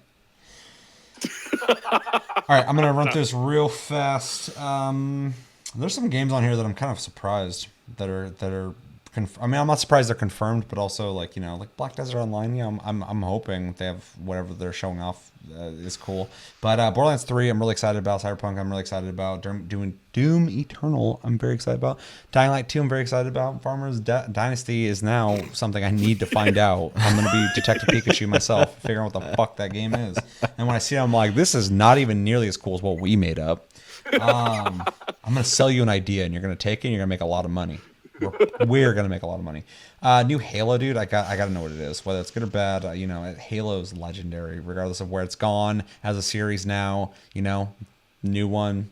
It's time fucking Halo comes back and just starts taking a piece of the fucking first person shooter pie. Monster Hunter World, Iceborne. Very excited to see more on that. Most of these I don't know what the fuck they are, so it's hard for me to talk on them. If you know in the comments, throw a link and you'd be like, this game looks great, or this game looks like shit. Don't play it, but here's a link. You can laugh at it, and I will.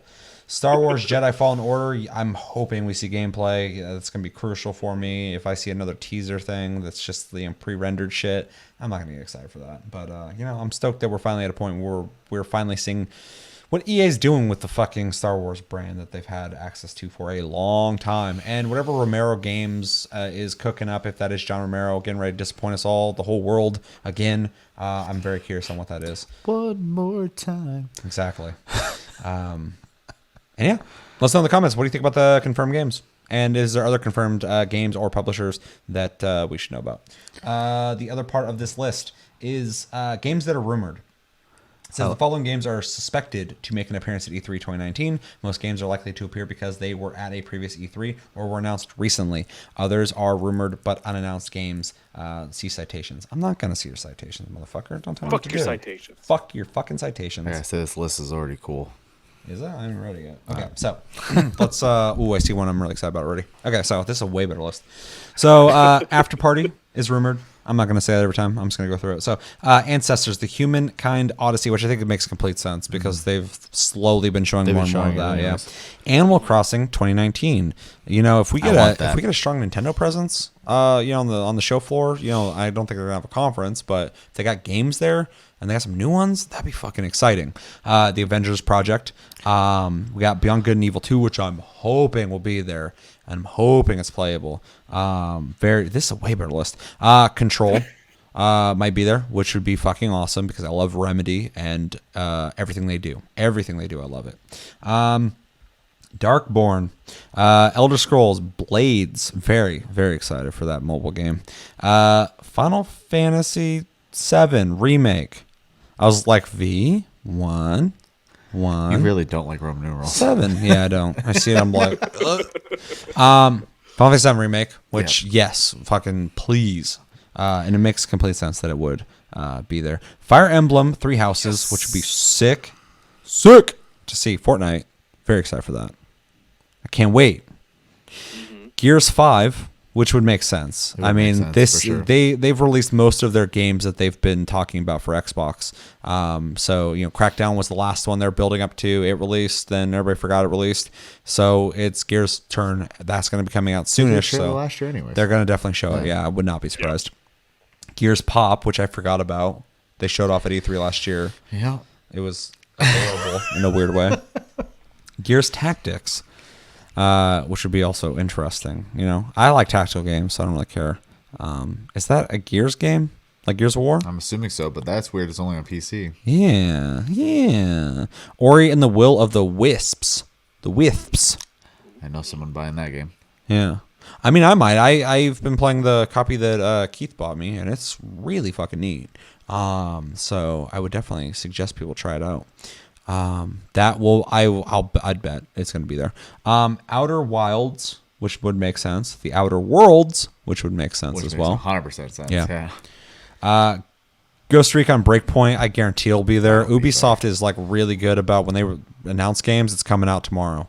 And so, it would make sense that it's going to be fully playable and like done there, and you're going to be able to play it. Splinter Cell, I have a feeling it's going to be a big announcement from Ubisoft. You're going to hear that, and fucking people are going to go crazy. Or they're not going to do that, and we're all going to be really pissed off now that I just built it up. I will be very stoked if they show off a Splinter Cell, because I'm so happy to see on Twitter people going like, fucking finally about time. I'm like, where were you guys when Splinter Cell came out? You guys were just as sneaky as fucking Sam Fisher. Because now it's been years, and I'm like, man, I was like the only guy who liked Splinter Cell, and everybody's just pissed. Like, where the fuck is it? I'm like, where were you? Where you guys are fucking hiding? Skull and Bones, You skipped which, oh yeah, Pokemon Sword and Pokemon Shield, Nintendo Switch, be very awesome. I'll say it when we get done. Okay, Yeah, so it would be awesome. Skull and Bones, I thought they said was not going to be there. They did. Yeah, so scratch that. Tunic, which I feel like I know what that is, but I can't remember it, so we're just gonna. I don't know what it is. Wolfenstein Youngblood, which would make sense. It seems like it's gonna have a pretty strong presence. They got a lot of games coming out, which is awesome. Bethesda's got nothing else going on. Yeah, they're making up. They're pretty much Respawn with EA when it comes to Bethesda. They got id, and they're like, all right, welcome to the team. And they're like, oh hey, thanks. Then years later, they're like, help us, and it's like, help, I'm losing my powers. And it's like, I will take control soon. Watching them wither away. And I hope that Anakin happens. and the Emperor. Take their head off. Yeah, so those are rumored games. If you guys got other rumored games that you think might show up or you'd like to see show up, throw them out there. But what games are you stoked for? I pretty much like this whole list. Yeah. So this is gonna sound really weird for me, but 3 solid Nintendo games coming out. That'd be so that cool are to see rumored. those. Animal Crossing, Fire Emblem, and Pokemon. Those are all games I would buy. So it's very cool.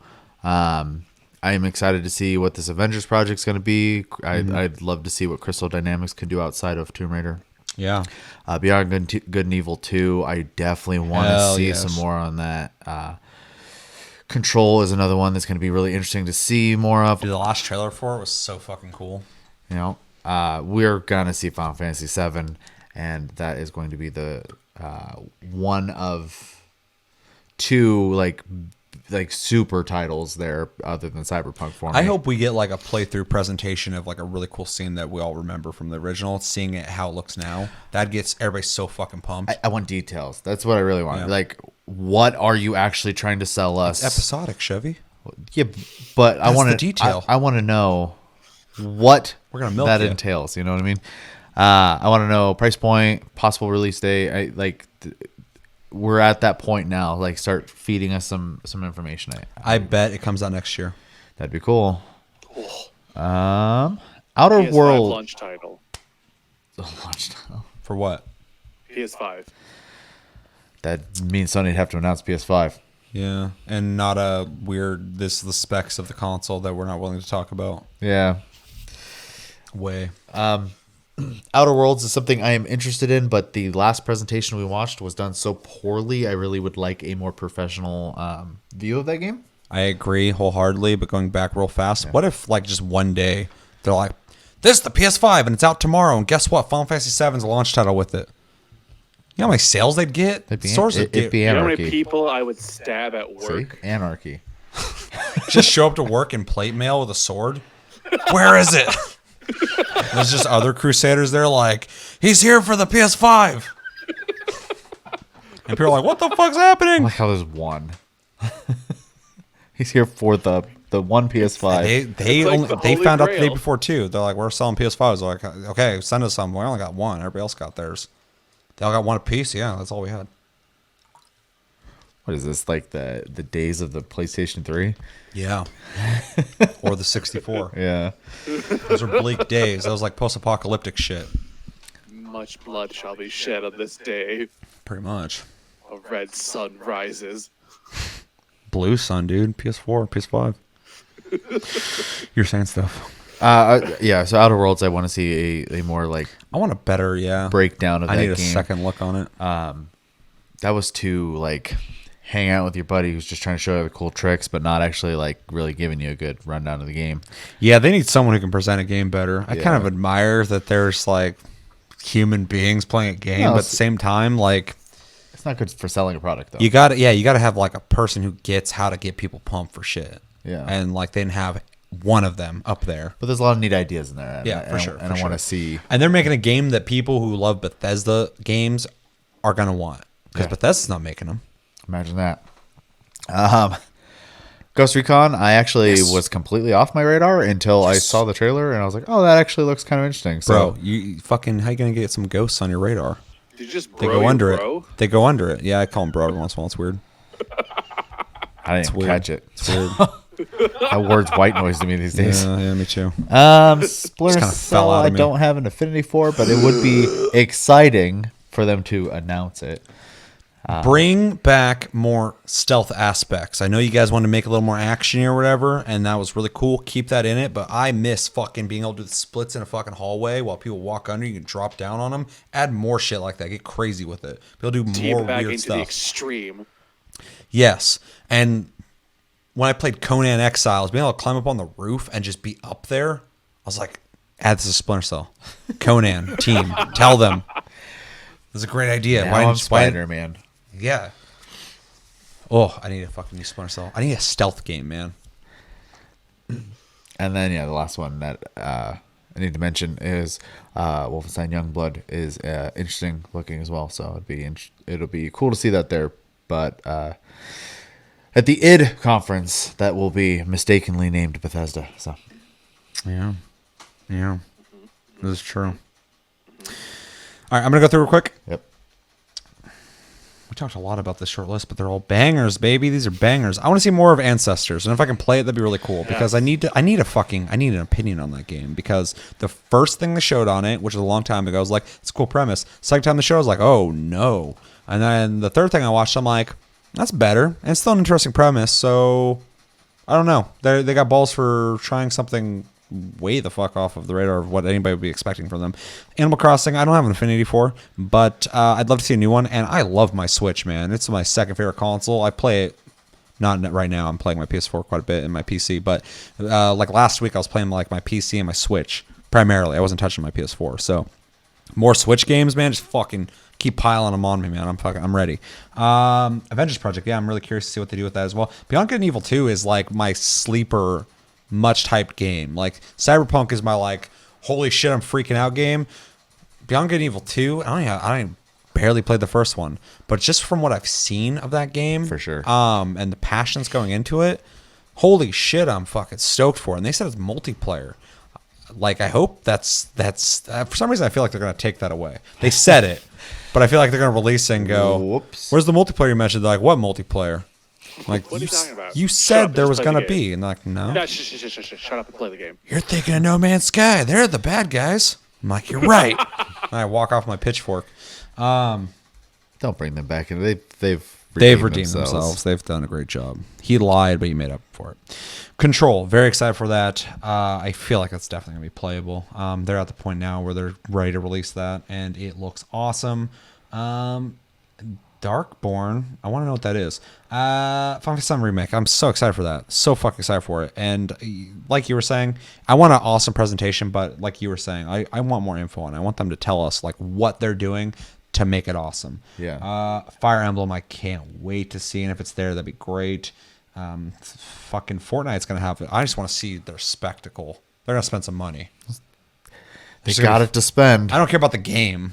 I just want to see what kind of dumb amount of money they spend on fucking. Look, this is a game everyone plays. I'm like, not me. Flossing in real life. Yeah, I'm gonna have to learn how to do that to fit in. I can kind of do it slowly, but I feel like an asshole. Gears 5, I'm curious to see more on. All the Gears stuff here. The tactics thing I'm kind of curious about because I like tactical games. Kind of like what you're saying with the Outer Worlds, curious. I'd like to see more on it. Ori, want to see more on it, but I know what to expect. But I know it's gonna be fantastic. The Tom Clancy shit, both of them, man, I'm fucking excited for. Breakpoint looks awesome. I know I'm gonna like it. It looks really cool. Splinter Cell, though, man, like I hope they show that shit. I hope they make it an awesome spectacle. That gets everyone pumped because I love Splinter Cell. Chaos Theory is my favorite one, but the ones after that were all great too. 2 is kind of meh or whatever, but love this series, and I would love return to form on better stealth mechanics while still maintaining the action stuff in it. The new Pokemon looks awesome. It'd be really great to see more on that, and I wish Skull and Bones was still going to be there because that game, for me and you, That was such we a first weird saw and we're like, And then we saw another thing. We're like, just Why are they slowly, still making For Honor. slow, yeah. But then we saw that new trailer. We slowly was like, this looks kind of cool. Was this the same game? It's a trap. And yeah, Wolfenstein. Anything id, man. Anything id there, I'm gonna be so fucking stoked to play. So, and see and just know more about. So, yeah, this is a way better list, and I hope everything that's been rumored is 100% there. And I hope Sony surprises us and goes, "Ha, we're actually here. You guys are all losers for thinking that. Gotcha. We didn't lie. You're just dumb." That doesn't sound like Sean at all. No, he doesn't talk like that. Randy Pitchford does. Chris. I'm gonna go in reverse order just to be different. All right. Fine. All right. Against the grain. I like dude, it. I like it. whatever. I'm actually interested to see more about Wolfenstein and Blood. To be honest. Co-op. Pokemon Sword and Pokemon Shield. I'm only interested in because nostalgia factor drives me to it, but I don't know if I'll get it. That is That's a fair- console Pokemon coming out. I don't have that console. We got you there. Dude, He got you just with the equal sass. Go whore yourself out. Let him keep his dignity. If I had a pearl necklace, I'd be clasping it like, oh! My word. The audacity. I can't believe you even say that. Beyond that, I don't have much because I don't know, all these games are just kind of like, okay, that's neat, but whatever. Final Fantasy VII Remake, obviously, that's pretty... No, I don't much a believe you given. at all. No, not me, never, no. I hate blonde spiky hair boys. Awful. Beyond Good and Evil 2, I'm interested in. I never played the first one, but just watching what I've seen so far, I'm interested to see more. It was a chunky looking game. Yeah.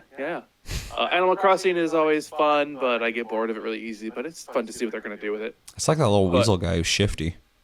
He's a raccoon. Yeah, whatever. It's actually Tanuki. I've played those games so much. You're I'm right. an expert on them. And then I'm interested to see more about Ancestors. I want to see what they're doing with that because, like you said, the concept is really intriguing. I just want to see where they're going with it. I'm just not on board with that one.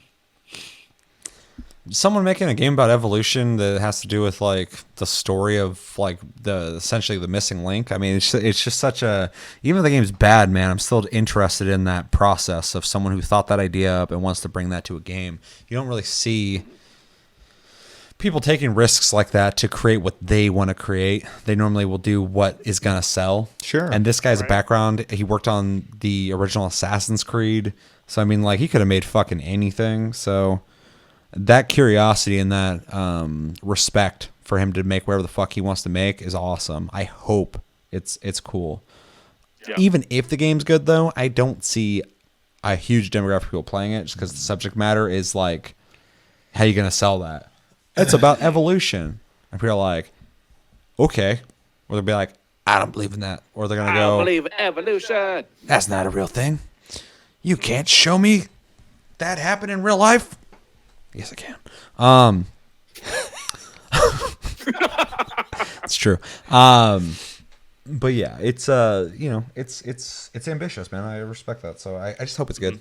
If it's even fucking half good, I'll fucking buy it.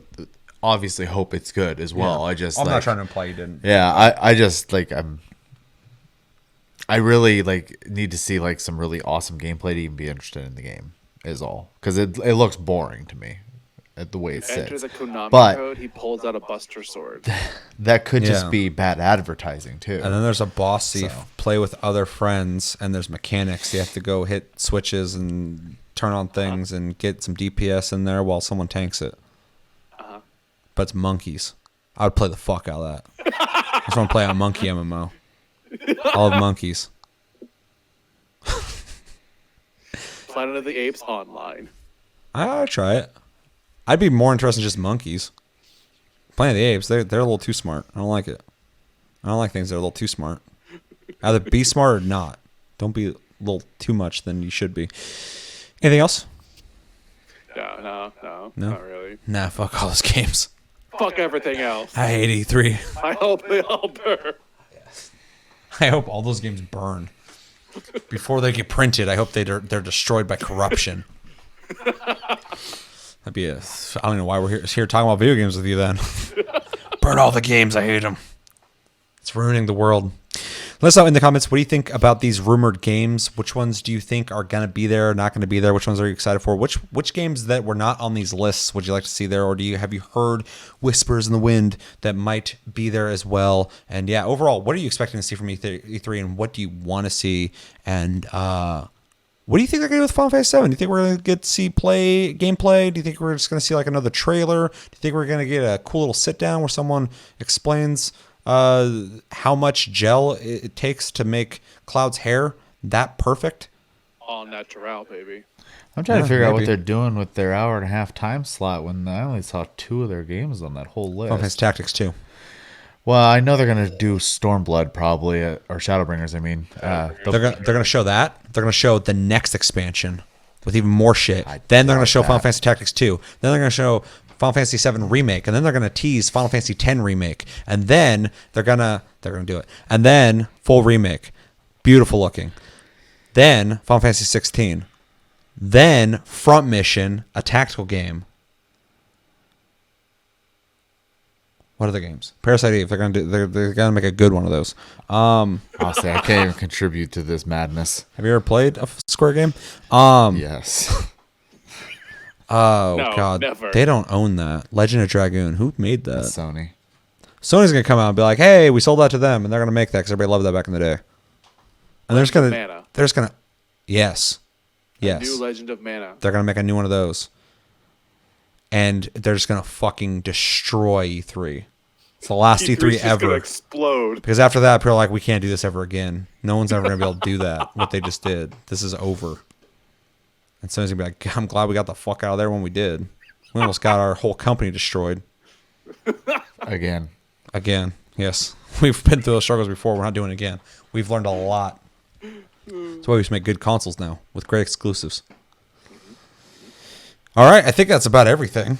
That was a fun way to end it. So yeah, that's going to do it for this episode of Tastecast, episode 94. So always thank you for watching. Make sure to like and subscribe if you enjoy this episode. Make sure to check out our other episodes. Check us out on Tumblr, Twitter, and Facebook at Tasty Gaming. Check out my streams at Chris's streams on Twitch at Tasty Senpai, all one word, and Tasty_fruit. That's Chris. Hit the notification button to know when I go live and when Chris goes live. And yeah, we got a Discord link down below. Talk to us anytime, all the time. And we're on iTunes, Spotify, and other podcast platforms, even Anchor. If you use that, that's where we upload it with. And it's very handy and useful if you want to make a podcast. I'm not doing an advertisement for them.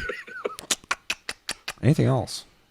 We got some stuff in the works. Things are coming up. There's some episodes you should come back and watch. But until then, my name's Seth. I'm Chevy. And I'm Chris. And yeah, until then, have a good week, guys. And take it easy. And see you on Tuesday.